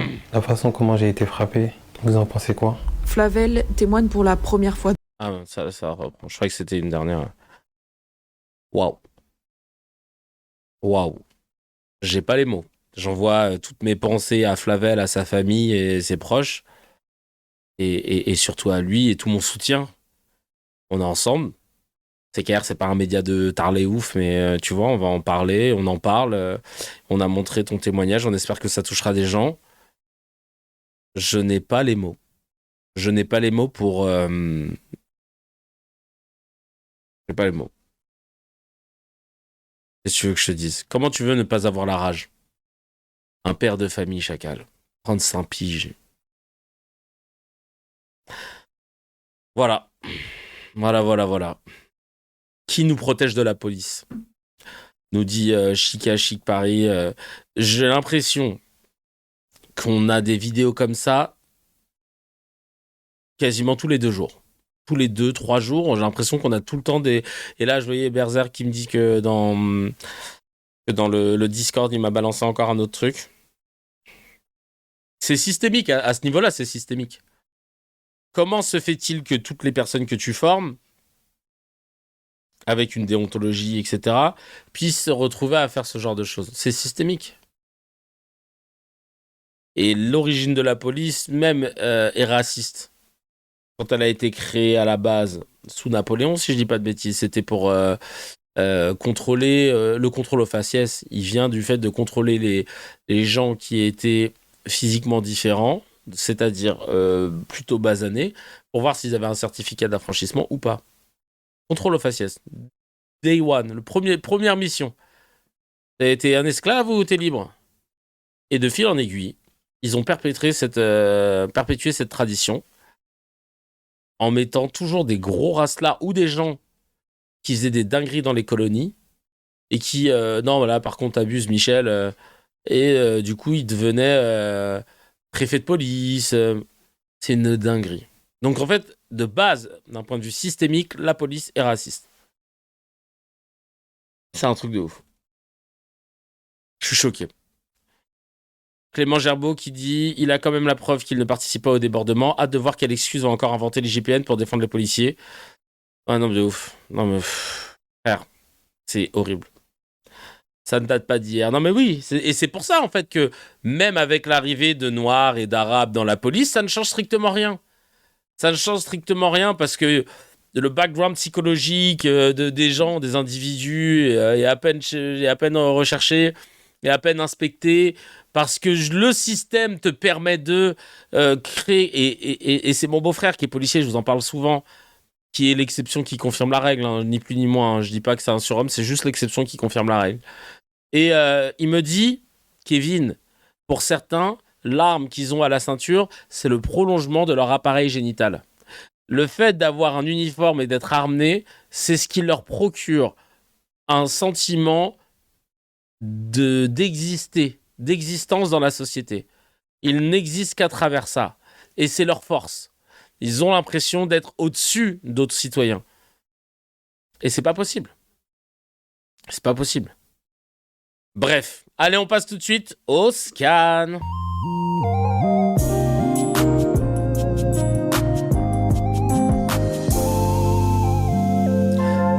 Le scan. Hello YouTube, j'espère que vous allez bien. Merci pour la force que vous donnez sur les commentaires sur le Tipeee. J'espère que les municipales dans votre ville ont eu des résultats que vous attendiez. Moi, c'est le même maire depuis presque 20 piges. Voilà, c'est un maire PS. J'ai rencontré le gars pour qui j'avais voté, moi, Thomas Bardou, de la liste LFI. Bon, bah malheureusement, il a fait 24%. Je l'ai croisé dans la rue, justement, après avoir voté. Très sympa. Dommage pour lui, mais bon, au moins, je pense qu'il y a quand même des sièges qui vont prendre au conseil municipal, ce qui est important. Et c'est pas... 62% LR au premier tour. Ah ouais, Anto. Aïe, aïe, aïe. Nous, c'est la même droite, mais bon, la ville de Le Pen, je m'attends pas à mieux. Ah bah ouais, tu m'étonnes. Bref. À Saint-Denis, c'est LFI Bagayoko. Aïe, aïe, aïe. Bah, tu nous diras, hein, Ramzad, de temps en temps, comment ça se passe. On se redira dans 1 an, dans 2 ans, voir un peu si la municipalité, elle prend une bonne trajectoire. On sait que ça va pas se faire en quelques jours, mais tu nous diras. Oui, n'oubliez pas, merci Kenshiro, de mettre le petit pouce, de cliquer sur la cloche, de mettre un petit commentaire aussi pour faire remonter les épisodes. Tu connais, de le partager à au moins une personne de ton entourage. Ou alors de te manger des pubs sciemment en coupant le son et d'ouvrir un autre onglet avec Adblock. Bref, il y a plein de solutions si tu veux nous mettre bien. Copé 63% au premier tour, je souffle. Ah bah ouais, mon frère, bon courage à toi. Mais aujourd'hui, on va pas parler des municipales. Aujourd'hui, on va parler de la guerre en Iran qui continue. Et dans la région, j'ai même envie de te dire. Et pour ceux qui arrivent, d'ailleurs, là, pour la première fois, on va reprendre depuis le début parce que le récit qu'on vous raconte dans les médias, et ce qui se passe vraiment, c'est pas tout à fait la même chose. Bon, la version officielle, c'est l'Iran est une menace, l'Iran veut la bombe, l'Iran déstabilise la région, Israël se défend, les États-Unis protègent leurs alliés. Les États-Unis veulent la démocratie pour le peuple iranien, c'est uniquement pour ça qu'ils interviennent, et pas le régime d'Hezbollah. Et le détroit d'Ormuz, c'est cette petite bande d'eau là par laquelle passe 20% du pétrole mondial, est bloqué à cause des Iraniens. La version réelle est quand même un peu différente. Le détroit d'Ormuz était ouvert avant la guerre, et ce qui l'a bloqué, c'est l'entrée en guerre des États-Unis et d'Israël. C'est Serge Faubert qui le dit, c'est pas Kevin Razi de CKR. Vous pouvez retrouver son contenu d'ailleurs, notamment sur Pure Politique, si je dis pas de bêtises. Parce que le problème avec cette guerre, c'est pas qu'on manque d'informations, c'est qu'on a trop d'informateurs qui ne sont pas là pour informer, notamment dans nos médias français, et c'est ça qui pose problème. Et je pense à quand ils invitent par exemple des belligérants comme BHL, des belliqueux qui veulent toujours faire la guerre. Il va envoyer Macron se battre en Iran, Olivier Rafovitz, qui est plus à la télé que Kevin Bossuet, quand même, c'est dingue, alors qu'il est porte-parole d'une armée étrangère. Joshua Zarka, l'ambassadeur d'Israël à Paris, qui fait des conférences de presse quotidiennes sur les plateaux français, sans même avoir de confrontation. Je vous le dis, on va regarder tout ça, parce que heureusement qu'il y a des Bélir Nabli, des Gallagher Fenwick, mon Gallagher Fenwick qui soulève l'actu. Je te jure, un jour, je vais produire une émission, ça va s'appeler comme ça. Bienvenue dans Je soulève l'actu avec Gallagher Fenwick. Et lui, il arrive sur un Fenwick comme ça. Ouais, voilà, je sais pas s'il va accepter. Heureusement qu'on a des gens qui savent de quoi ils parlent, même s'ils n'ont droit qu'à 3 minutes d'antenne entre deux pubs par rapport aux autres. Canteloup va-t-il imiter le détroit d'Ormuz? Ah bah oui, bah bien sûr, moi je suis le détroit d'Ormuz. Vous l'avez déjà vu, Canteloup, quand il imite, comment ça s'appelle, Donald Trump? Frérot, il fait même pas l'effort d'avoir un accent américain. Il l'imite comme ça. Non, moi, c'est vrai que je veux partir en guerre en Iran. Quel enfoiré, celui-là. Quel enfoiré. Moi, c'est pour ça, depuis que j'ai vu que lui, il était à ce niveau-là, la vie de ma mère, je me suis dit, je me prends plus la tête à écrire des sketchs. C'est bon. Il fait toujours la même voix. En fait, ouais. Frère, il est obligé de dire qu'il imite. Carrément, ils sont obligés de mettre la tête de la personne qu'il imite sur son visage. Bref, on va revenir sur tout ça. Qu'est-ce que je voulais dire? Je voulais juste vous dire aussi que je prends de plus en plus au sérieux, non pas mon projet de devenir député, parce que je trouve que ma force, elle peut être ailleurs. Je veux vraiment être président de l'Arcom, je vous le dis. Je pose ma candidature, parce que c'est pas normal qu'une institution aussi importante dans le paysage audiovisuel français, voilà, je fais une parenthèse, je me vends, ne soit pas gérée d'une façon plus neutre, moins orientée, et par des gens qui maîtrisent le sujet. Je dis pas que je suis le meilleur gars du monde, je dis juste que moi, je suis anciennement producteur et animateur télé et radio. Je suis fan de médias, mais j'y ai mis les pieds dedans. Mais je suis aussi fan de médias, je les regarde depuis toujours, j'aime bien les analyser. J'ai sorti et publié un livre chez La Martinière Jeunesse à destination des jeunes, qui s'appelle Fake News, évite de tomber dans le piège, qui parle de l'éducation à l'image. Donc, volonté aussi de travailler sur cet axe depuis déjà de presque 7 ou 8 ans, notamment à travers aussi les conférences que j'ai faites et tout. En vrai, je coche grave des cases. Et en plus de ça, depuis 2 ans, le podcast CKR qui s'est orienté sur l'analyse de comment les médias traitent l'actualité. Et en plus de ça, je suis actuellement un cursus de VAE pour pouvoir intégrer un master ou même valider un master de sociologie des médias. Mon but étant d'intégrer une étude doctorale pour pouvoir être un doctorant et potentiellement un docteur en sociologie des médias. Donc en fait, c'est fini le temps où tu mets à l'Arcom que des potos à toi avec qui tu étais à l'école quand tu as fait l'ENA, quand tu as fait Sciences Po, et qui en fait ont dirigé 15 institutions qui n'avaient rien à voir. Oui, il était à la tête de l'Institut du monde arabe, après il était à la tête du parc de la Villette, et puis après il était à la tête de Carrefour, et puis bah là, je vais le mettre à la tête de l'Arcom. Non. On va mettre des gens basés comme au baseball. Et Kevin Razi ou Élise Lucet, elle est la question. Non, ça l'intéressera pas, elle. Donc voilà. Je veux vraiment montrer qu'il y a des choses à faire. Et je sais comment le faire. Et j'ai les outils pour le développer. Parce qu'il faut qu'on puisse avoir, en parallèle de la loi CKR qu'on propose, parce que sans législation qui vont dans notre sens, ça va être très compliqué. Mais je veux remettre de l'ordre dans ces médias qui manipulent la démocratie et que du coup, nous ne sommes pas dans une démocratie si nos médias ne sont pas libres et neutres. Voilà. Ou du moins, libres et objectifs. Kevin Bossuet, tu le dégages dès que tu signes le contrat d'embauche. Ah frérot, c'est chaud. On va pas se mentir. D'ailleurs, il y a la pétition qui est dans les commentaires et dans la description.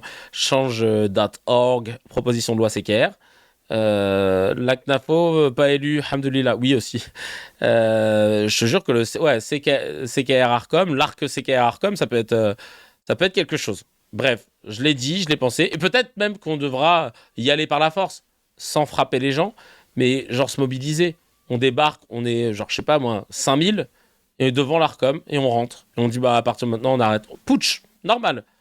Et après, on négocie.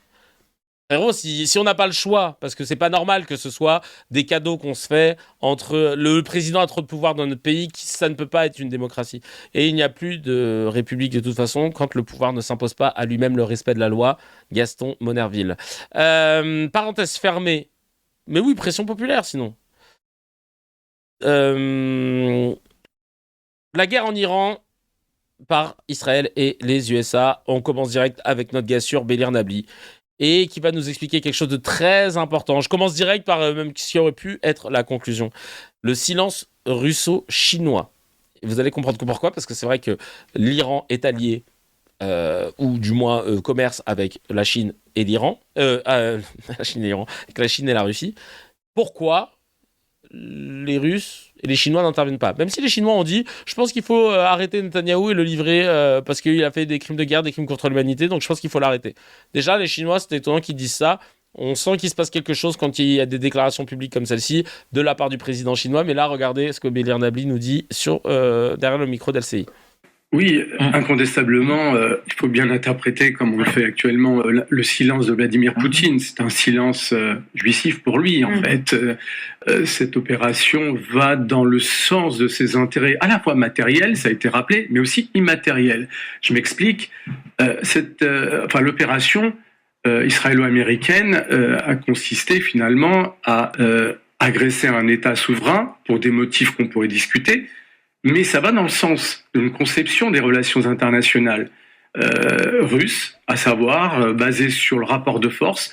D'ailleurs, le même motif a été invoqué par Vladimir Poutine pour agresser l'Ukraine. C'est le motif de la guerre préventive, qui n'a aucune valeur en droit international, et le caractère préventif a été également invoqué par Israël et les États-Unis. Donc pour lui, son narratif se trouve justifié, sa manière de percevoir les relations internationales aussi, et c'est aussi pour cette raison que la Chine est silencieuse. La Chine regarde tout ce qui se passe en se disant, eh bien, le jour où je déciderai d'envahir Taïwan, qui est son obsession stratégique pour le siècle, qu'est-ce qu'on va pouvoir lui rétorquer? Que c'est illégal, de toute façon, une infraction du droit international, qu'il faudrait respecter le peuple taïwanais. Les Chinois vont nous renvoyer à toutes les opérations auxquelles on assiste depuis ces dernières années, où les Européens ont été incapables de s'en tenir aux principes et valeurs qu'ils ont inscrits dans leur traité fondateur au sein de l'Union européenne, à savoir le respect de l'état de droit, le respect du droit international,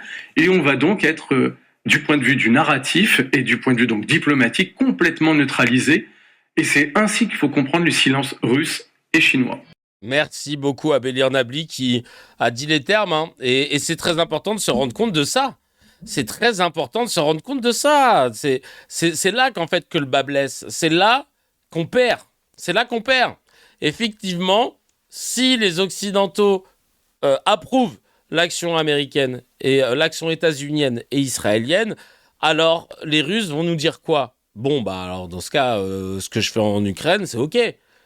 Les Chinois, s'ils enfin décident de récupérer Taïwan, je dis enfin parce que ça fait longtemps qu'ils sont en train de placer leur bille stratégiquement pour pouvoir encercler, vont dire bon bah je peux y aller. Vous allez dire quoi? Et on pourra effectivement rien dire. Et cette boussole morale que est censée porter l'Occident, même si en fait elle n'a jamais existé, mais que c'est ce qu'ils ont essayé de nous vendre dans leur narratif, c'est pour ça qu'ici dans ces cas on parle souvent de kayfabe, de ce contrat tacite, de cette convention tacite entre les fans de catch et les catcheurs, où on fait semblant que c'est vrai même si on sait que c'est faux. Bah là, les politiques et les médias s'amusent à faire ça à chaque fois.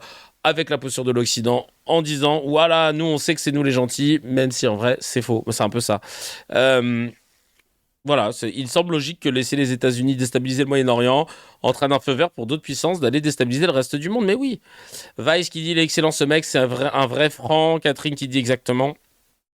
Et Chris qui dit ce mec est un vrai de vrai car ils ne peuvent pas lui répondre. Jamais car ils se basent que sur le droit et leur sentiment est neutralisé par la froideur du droit. Et c'est pour ça que le droit c'est important. Et c'est pour ça que le droit c'est rageant parfois. Parce qu'il est froid, il ne fait pas dans l'émotion et c'est bien pour ça qu'il est nécessaire et qu'il est même immuable. Parce qu'il ne joue pas à l'émotion le droit. Il est froid pour justement rester au fait et être une vraie boussole, mais bien sûr à géométrie variable, parce que si elle se retourne contre les gens qui ont créé ce droit, tout de suite, ah bah là ça nous va plus là. On enchaîne avec le détroit d'Ormuz. Là c'est Serge Faubert qui en parle, le fameux détroit dont je vous parlais en préambule. On va écouter son analyse au micro des informés de France Info. Il y a quand même quelque chose de stupéfiant dans le récit de cette guerre. Avant la guerre, le détroit était ouvert. La circulation des navires ne posait aucun problème. Cette guerre intervient et au fil des jours, on s'aperçoit que l'objectif, ça devient de débloquer le détroit d'Ormuz, mais on se dit finalement, ce qui a bloqué le détroit d'Ormuz, c'est le fait que les États-Unis et Israël entrent en guerre. Donc là, il y a quand même dans le récit une contradiction majeure qui va peser de plus en plus sur l'opinion publique.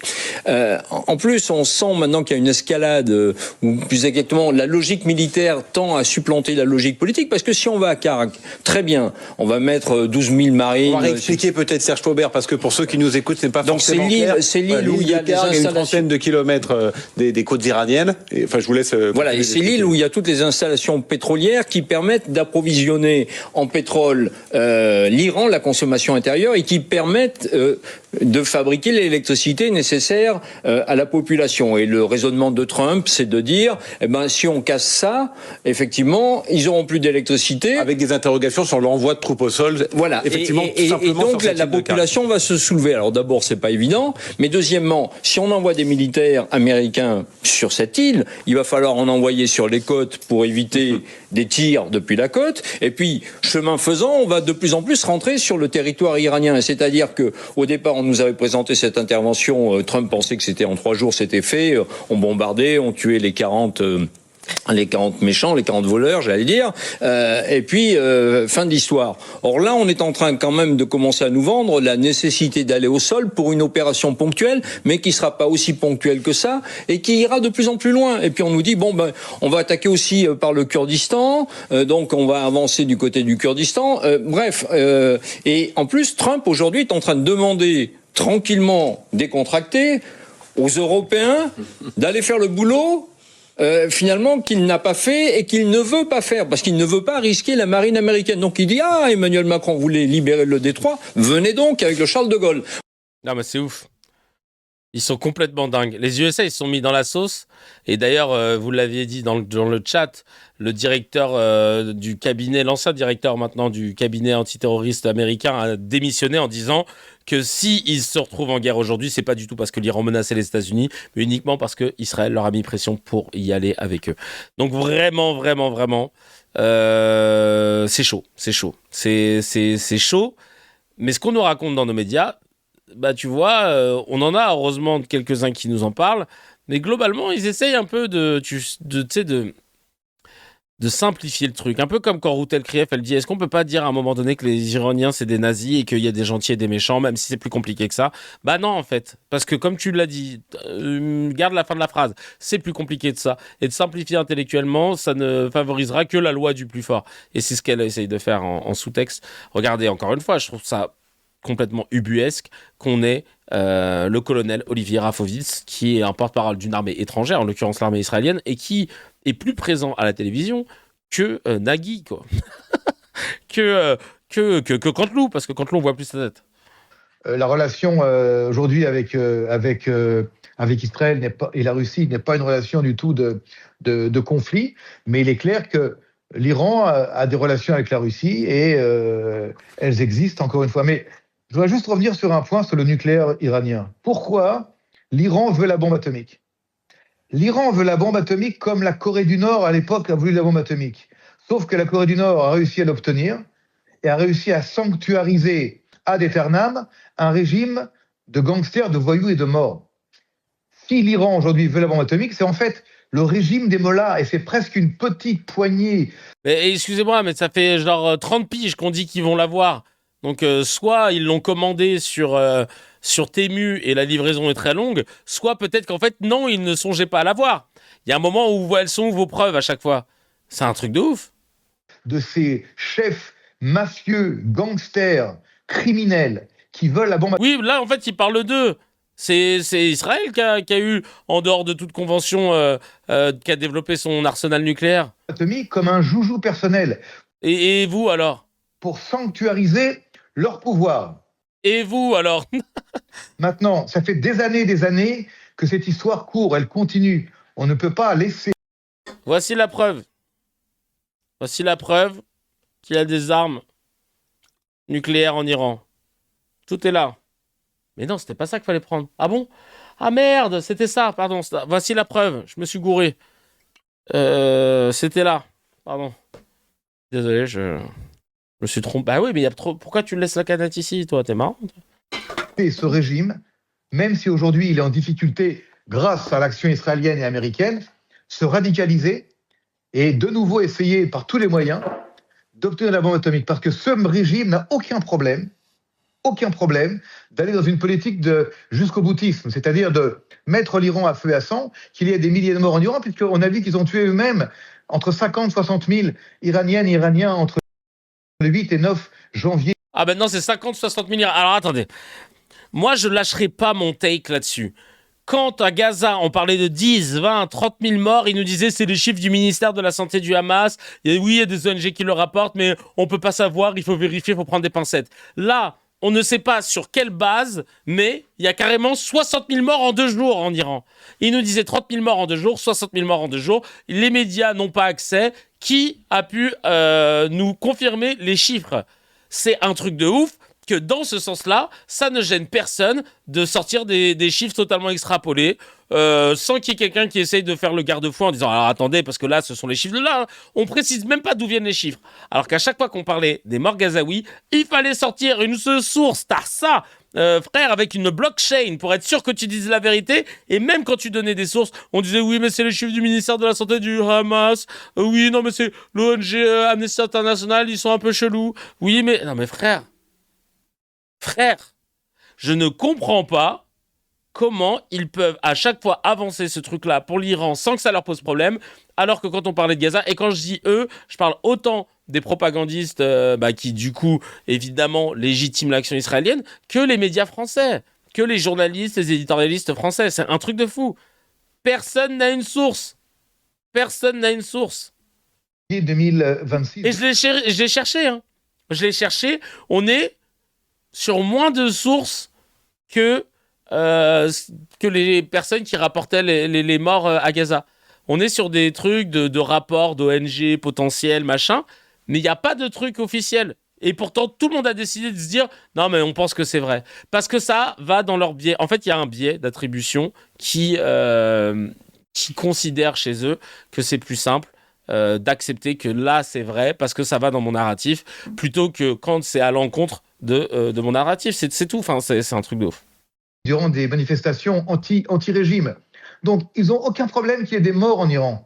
Le problème, c'est qu'ils veulent rester au pouvoir. Ils veulent rester au pouvoir à tout prix. Alors, ce qui est intéressant avec un propagandiste, c'est de voir que tout ce qu'il reproche, c'est en fait ce qu'il fait. Et là, la dernière phrase est édifiante. Ils veulent rester au pouvoir à tout prix. Ça, c'est le take. Ça, c'est même la volonté de son meilleur pote, Benjamin Netanyahou. Parce que si jamais la guerre s'arrête, eh ben, il se retrouve dans la sauce. Il a des procès au cul.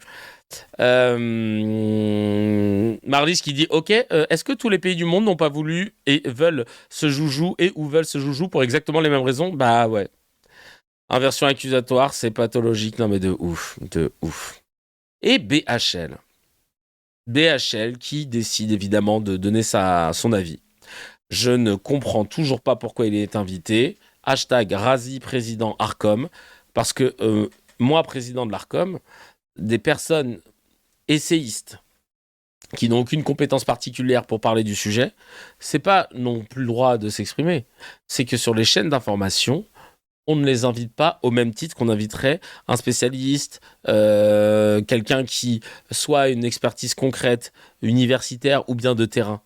Prendre des photos en costume sur des zones de guerre, c'est pas une expertise de terrain. Et donc, il aurait le droit de venir parler, mais uniquement sur Twitch, sur YouTube ou sur Gulli, voilà, mais pas sur des médias sérieux. On ne peut pas décréter que cette personne a un avis sérieux, un avis qui compte. Il n'a jamais eu de mandat politique, de relations dans les relations internationales, etc. Tu ne peux pas lui donner la parole, et parole d'évangile, où personne ne le coupe, etc. Je suis désolé. À part la propagande, à part être belliciste, il n'a pas du tout, il n'y a pas de raison de l'écouter. Moi, je crois que la position de la France, elle devrait être dans le camp de la liberté, bien sûr. Voilà, tu vois, le camp de la liberté. Et vas-y qu'après, on recrée les camps des gentils et le camp des méchants, parce que c'est plus simple de justifier nos actions, parce que c'est plus simple de le vendre aux gens. Mais ça ne marche pas comme ça. Et Dieu merci, aujourd'hui, on a des réseaux, on a des journalistes qui taffent dans plein de pays et qui sont maintenant internationaux. Donc, on peut entendre les différents sons de cloche. Ce que tu racontes, c'est de la grosse merde. Mais vas-y, on t'écoute. Dans le camp... Et ce n'est pas le cas. Dans le camp anti-impérialiste, dans le camp qui vise à la destruction de l'Iran et de son empire, et que c'est pas le cas, oui, bien sûr. Donc. Sécuriser le détroit d'Ormuz, j'entendais dire ça sur votre plateau tout à l'heure, c'est exact. Sécuriser le détroit d'Ormuz après sa libération, c'est bien. Enfin, ça sera trop tard. C'est un peu tard. Oui. Et quand Donald Trump c'est mieux de participer à la libération que de venir. Donald Trump a demandé de l'aide à ses alliés européens qui ont refusé. Du coup, il dit j'ai plus besoin de vous. Mais est-ce qu'il faudrait se tenir plus aux côtés des États-Unis, Bernard-Henri Lévy ? Moi, je suis atlantiste, pro-américain et européen. Donc moi, j'aimerais, mais je l'aurais aimé en Ukraine et je l'aimerais au Proche-Orient, qui est une alliance de fer, une alliance solide entre les deux rives du lac Atlantique. Alors, en Ukraine, il y a les Européens, mais il y a défaillance des Américains. En Iran, il y a les Américains, mais il y a défaillance des Européens. Dans les deux cas, je trouve ça navrant. Et pour l'unité du monde démocratique ou du monde libre, c'est un moment très bizarre. Parce que oui, on se rappelle que cet individu a poussé à ce qu'on aille. Déjà, c'est quoi sa légitimité à pousser ça à ce qu'on aille en guerre en Irak, que dis-je, en Libye, et on voit le résultat. Il n'y a rien. Et personne ne s'est dit arrêtons de l'inviter ou opposons-le à ce qui s'est passé tout le temps. Rappelons tout le temps les faits. De la même façon qu'on rappelle à chaque fois qu'on reçoit un insoumis que Mélenchon a fait un jeu de mots antisémite sur Epstein, rappelez-lui à chaque fois qu'il a fait tuer des gens pour strictement rien, sous couvert de dire qu'il voulait rétablir une démocratie. Et que nenni, il n'en est rien en Libye. Rappelez-lui jusqu'à ce que la mort nous sépare de cet individu, parce que c'est pas normal de s'en tirer comme ça. À avoir eu des propos d'appellation à de légitimation de la guerre, pour rien du tout. Je suis désolé, c'est scandaleux. Atlantis, c'est grand l'Atlantique, frérot. Moi, je suis Île-de-Franciste, alliance du 77 au 95. Non mais je te jure, franchement, là, il a fait toutes les guerres depuis la Yougoslavie. Non mais et pour rien. Pour rien. Il n'apporte rien, il n'est rien, il ne représente rien en termes de mandat, de quoi que ce soit, de légitimité, de tout. Non, c'est un truc de ouf. Toujours du mauvais côté de l'histoire, de ouf. Toujours du mauvais côté de l'histoire. Et si jamais vous voulez savoir où vous en êtes dans vos prises de position, etc., si vous êtes à l'opposé ou si vous vous rendez compte que tout ce que dit BHL, c'est de la merde pour vous, c'est que vous êtes du bon côté de l'histoire, sachez-le. Non, il a posé pour des photos, il y a une grande nuance, oui, c'est vrai. C'est vrai qu'il est intéressant, nous dit Leïla, d'entendre la vie d'un philosophe à la chemise ouverte par les stratégies de guerre. Non, vraiment un peu de s'il et surtout du vrai journalisme, s'il vous plaît. Et BHL, l'homme de toutes les guerres impérialistes. On en a encore... Ah oui, il parle comme un ambassadeur d'Israël, la propagande de guerre sur toutes les chaînes, et sans la moindre contradiction, il ne s'arrête jamais. Ici, c'est Joshua Zarka. Ah ben j'ai pas la vidéo. Ah oui, tiens, il y avait une vidéo par contre de l'ONU, parce que vous savez que de Israël à la tribune de l'ONU, qui a abandonné la charte de l'ONU, on l'a vu la détruire. Vous avez rappelé de cette image? Je vous la remets pour celles et ceux qui veulent, qui avaient pas l'image en tête. Il a acheté ça sur Amazon, j'aime bien ça. You are shredding the UN Charter with your own hands. Thank you, Mr. President. Voilà, il a fait ça. Et en 2026, Israël demande de l'aide à l'ONU après que l'Iran ait bombardé sa ville de sites nucléaires. Super! Super! Mon gars, l'ONU, elle devrait lui renvoyer la vidéo où il y a écrit « Aide de l'ONU ». Chacal, t'écoutes pas l'ONU, qui te condamne moult fois. Tu fais de la provocation en détruisant sa charte. Bah va te faire foutre. Qu'est-ce que tu veux que je te dise? Qu'est-ce que tu veux que je te dise? Et on arrive toujours avec le problème qu'on a en France, c'est les journalistes complices. On comprend pas, qui normalement sont là pour rapporter des faits, et puis finalement décident de donner de leur personne un peu trop. Là, c'est un bel exemple de journalisme complice sur France Info.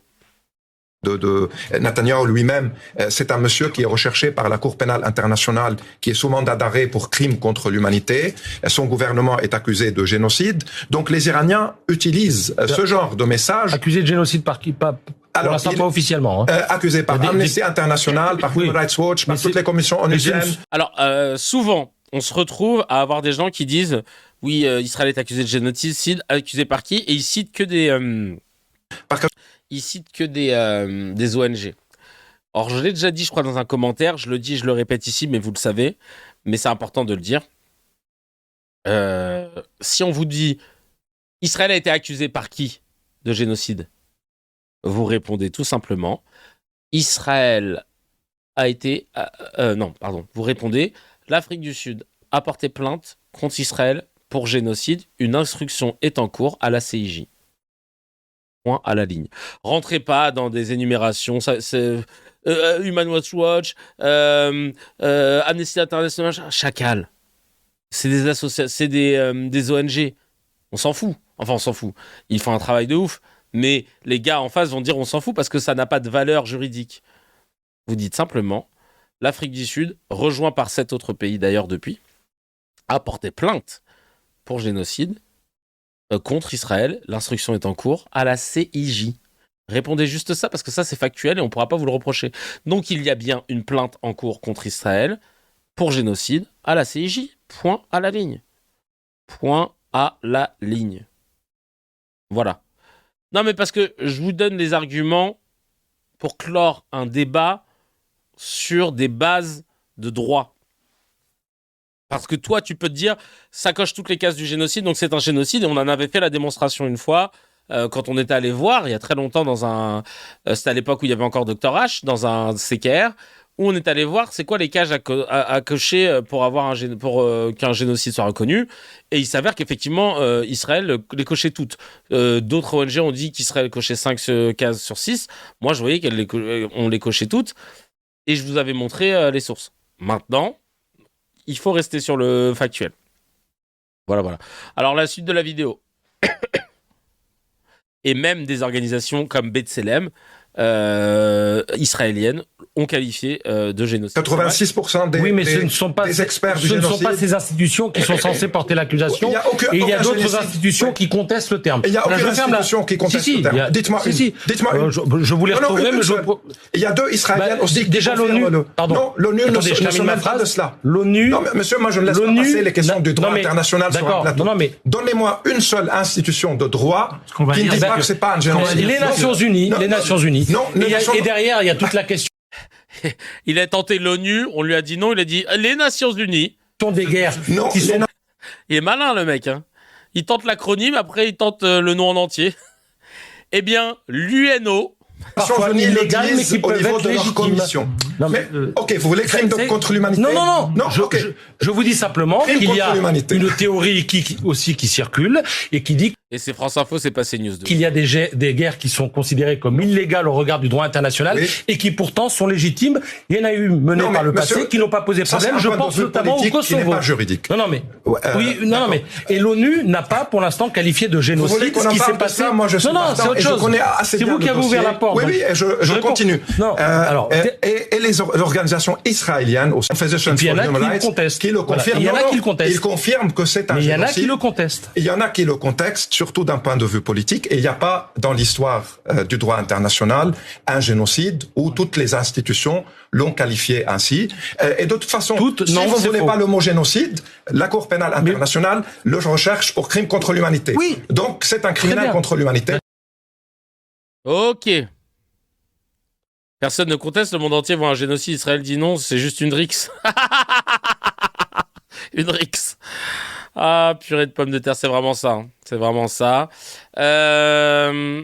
Ensuite, on va évidemment remercier Gallagher Fenwick qui a soulevé l'info, encore une fois, qui rappelle le 2 poids, 2 mesures dans les médias propagandistes français. On écoute. Dimona, Arad, ces événements sont d'une extrême gravité, il faut le dire, il faut couvrir ça attentivement, etc. Mais ce serait bien qu'on fasse ça aussi quand il y a des bâtiments qui sont effondrés au Liban par des bombes israéliennes, quand, pareillement, à Téhéran, il y a une école dans le sud du pays où il y a 150 enfants qui meurent sous un tomahawk américain. Toutes les vies se valent. Bien évidemment. C'est bien de passer 2 heures sur des villes israéliennes. C'est bien aussi de le faire quand c'est des gens, peut-être, qui nous ressemblent moins ou qui ressemblent moins à certaines personnes qui nous regardent. Merci beaucoup. Merci beaucoup Gallagher Fenwick de dire les termes en direct de la station thermale. Le son était un peu bas, il est vrai. Désolé, mais on a entendu. Et au mixage, ce sera remonté. Bravo Fenwick. C'est bien de le dire. Normalement, on ne devrait pas avoir à le dire.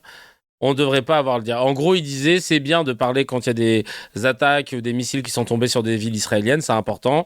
Mais c'est important aussi de pas balayer d'un revers de main quand ce sont des bâtiments au Liban qui sont effondrés sous les frappes de missiles d'Israël. Voilà. Donc, et la journaliste en mode, bien évidemment, donc il n'y a pas besoin de le dire. Alors passons. Ouais, mais c'est un dingue.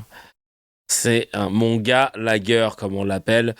En France, il y a une personne aussi qui parle de la vraie réalité de cette guerre plutôt que d'écouter n'importe quoi. C'est Sébastien Rignaud, spécialiste de l'Iran et du Moyen-Orient. On va écouter tout de suite son intervention. Alors moi je serais assez prudent parce que pour l'instant c'est vraiment beaucoup plus souvent des zones militaires, des infrastructures militaires qui sont visées, américaines. Alors comme il y en a partout dans la région, si vous voulez, c'est très spectaculaire, ça fait beaucoup de bruit, etc. Mais c'est souvent très militaire ce qu'ils essayent de toucher. Sinon ils auraient déjà détruit plusieurs tours à Dubaï ou à Abu Dhabi. Et puis il y a 2 aspects. Enfin, je crois qu'il y a un tiraillement des pays du Golfe par rapport à la situation, parce que ils étaient contre cette guerre. Pourquoi ils étaient contre cette guerre? Parce que les Iraniens les avaient prévenus avant en disant que si les États-Unis attaqueraient l'Iran, ils seraient obligés d'attaquer toutes les bases militaires qui sont dans leur pays. Et comme il y a des bases militaires américaines dans tous les pays du Golfe, ils se sont retrouvés entre le feu iranien et le feu américain, et donc il y a une espèce aussi pour les pays du Golfe de sentiment de trahison de la part de Washington, parce que eux ils avaient fait une grande pression pour éviter d'être sous le feu des armes. Donc vous voyez, les choses sont assez compliquées, parce que eux ils ont comme voisins iraniens pour l'éternité, j'allais dire. Les États-Unis sont beaucoup plus loin, et donc il y a aussi une décision à prendre, enfin un juste milieu à trouver entre l'Iran et les États-Unis dans cette région. Pour l'avenir. Merci d'avoir animé le grand dossier avec moi. Dans un instant, vous retrouvez Yves Calvi qui va évidemment revenir. Parfait. C'est bien de signaler. Merci beaucoup pour cette information.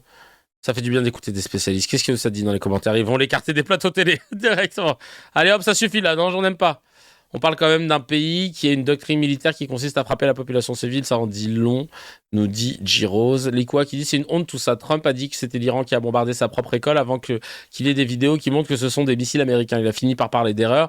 On est trop vite passé à autre chose. Je suis écœuré franchement de nos médias. Bah oui, Trump ment de manière éhontée. Et en fait, on ne demande jamais aux Américains quand ils mentent, soit pour partir en guerre, soit pour désinformer, on leur demande jamais de rendre des comptes. Et c'est bien ça le problème. Et c'est pour ça qu'aujourd'hui, on ne peut pas exiger d'autres pays qui ne font pas partie des accords ou des alliances atlantistes, du cercle des pays occidentaux ou des pays du Nord, comme on le disait en cours de géographie. On ne peut pas demander à ces pays du Sud global, à ces pays communistes, à ces pays qui sont des pays émergents ou quoi, de s'imposer une rigueur que même les Occidentaux ne s'imposent pas. C'est pas possible. C'est pas possible. Et c'est ça qui remet tout, là, qui rebat les cartes aujourd'hui en 2026 de la kayfabe qu'on est en train de briser, de dire qu'il y a des gentils et des méchants, c'est pas vrai. C'est pas vrai. Voilà, je voulais le dire. Donc, pour conclure, les États-Unis et Israël sont entrés en guerre contre l'Iran. Ils bloquent le détroit d'Ormuz. Et dans les médias français, on parle plutôt de l'Iran comme problème, que c'est l'Iran qui déstabilise et que c'est l'Iran qui menace. Et il y a un truc, et c'est chiant parce que ça nous met dans une posture, quand on veut juste être factuel, de donner l'impression qu'on défend un régime qui a tué des gens, qui a tué son peuple, qui l'a oppressé, tu vois, alors que c'est pas le cas. Mais les gars, vous nous mettez dans une posture où on va être obligé de dire que ce n'est pas l'Iran qui a commencé sur les bases du droit international. Et évidemment, c'est plus facile d'essentialiser les positions et de dire « Ah ouais, donc toi, tu défends l'Iran, tu défends le fait que les femmes elles soient obligées de porter le voile, tu défends le fait qu'ils aient tué 70 000 personnes en 2 heures. » Tu vois, tu connais là les trucs. Voilà comment ça se passe. Nous, ça ne nous fait pas plaisir de se retrouver dans cette posture-là, mais on est plus attaché au droit international, on est plus attaché à la non-manipulation, à l'humain, à la défense de l'humain, que des conneries que vous essayez de nous vendre à chaque fois. Et comme il l'a dit, Bélier Nabli d'ailleurs, et qui devrait vraiment alerter tout le monde, ce qui se passe en Iran ne restera pas en Iran, on l'a bien vu déjà dans la région, mais ça va légitimer plein de comportements, parce que la Russie regarde, la Chine regarde, et ce qu'ils voient, c'est un mode d'emploi. Vous voulez envahir un pays qui est souverain, appelez ça une guerre préventive, et vous pourrez ignorer le droit international. Alors, regardez comment fait Israël, regardez comment Israël le faisait il y a 2 ans, même avant, mais notamment depuis le 7 octobre, et que 2 ans plus tard, ils réclament la protection de l'ONU quand ça les arrange. Personne ne les a arrêtés, personne ne les condamne réellement, personne ne les ostracise, personne n'isole les dirigeants de ces pays-là. Et donc, pourquoi la Russie s'arrêtera en Ukraine ? Pourquoi la Chine n'enverrait pas Taïwan ? On vient d'envoyer un message au monde entier, et les messages, c'est si t'es assez fort et assez bien connecté, le droit international, c'est juste le nom d'une marque de papier toilette, tu prends les feuilles que tu veux et tu te torches avec. Allez, on passe tout de suite au no comment.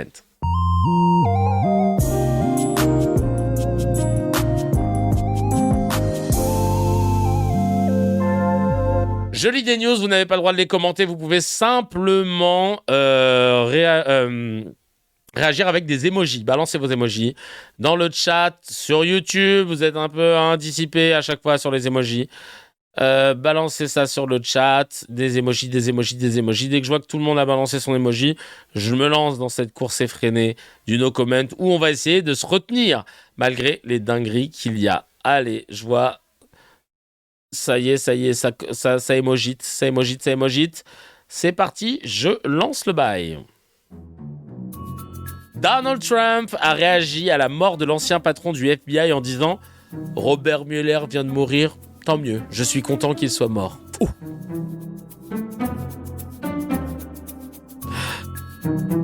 L'auteur Rodolphe Carte a déclaré sur Europe 1 « Jean-Luc Mélenchon, il faut s'en souvenir, est natif de Tanger, il n'a pas de sang français. » Qu'on avait vu tout à l'heure.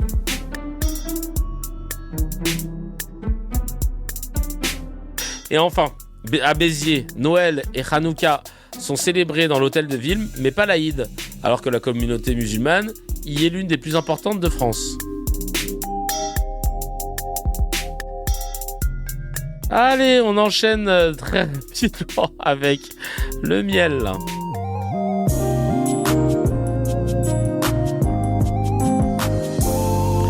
Le miel, un miel qui nous vient de Glupatate.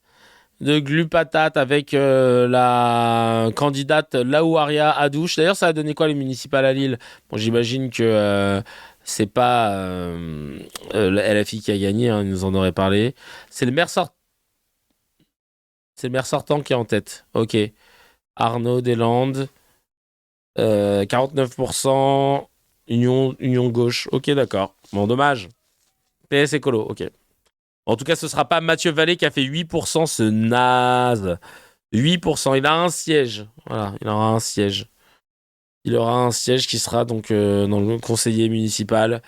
Le Mathieu Vallée, ancien flic devenu RN, pas du tout basé, voilà.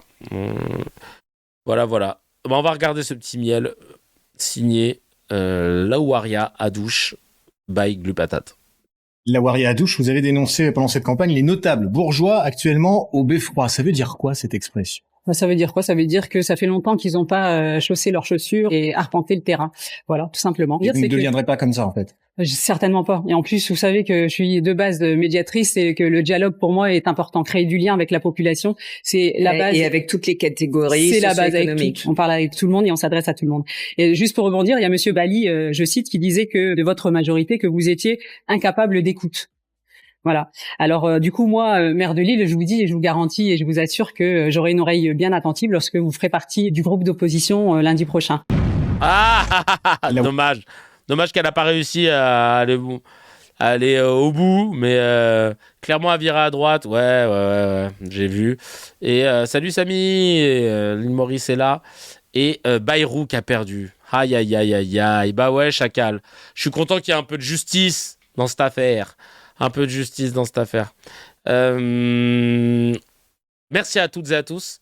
On se retrouve donc mercredi soir à 20h. Désolé pour ces changements d'horaire. Encore une fois, c'est très important ce qui se passe pour moi. Là, c'est ma comédie musicale que je vais enfin pouvoir présenter, du moins l'acte 1, lors d'une lecture, comme je vous l'avais expliqué, mercredi. J'ai trop hâte, je vous raconterai. On va essayer de filmer et de prendre des photos.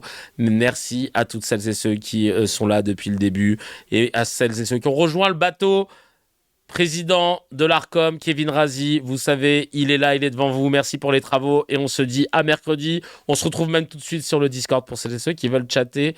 Et je vous dis à très très vite. Ciao.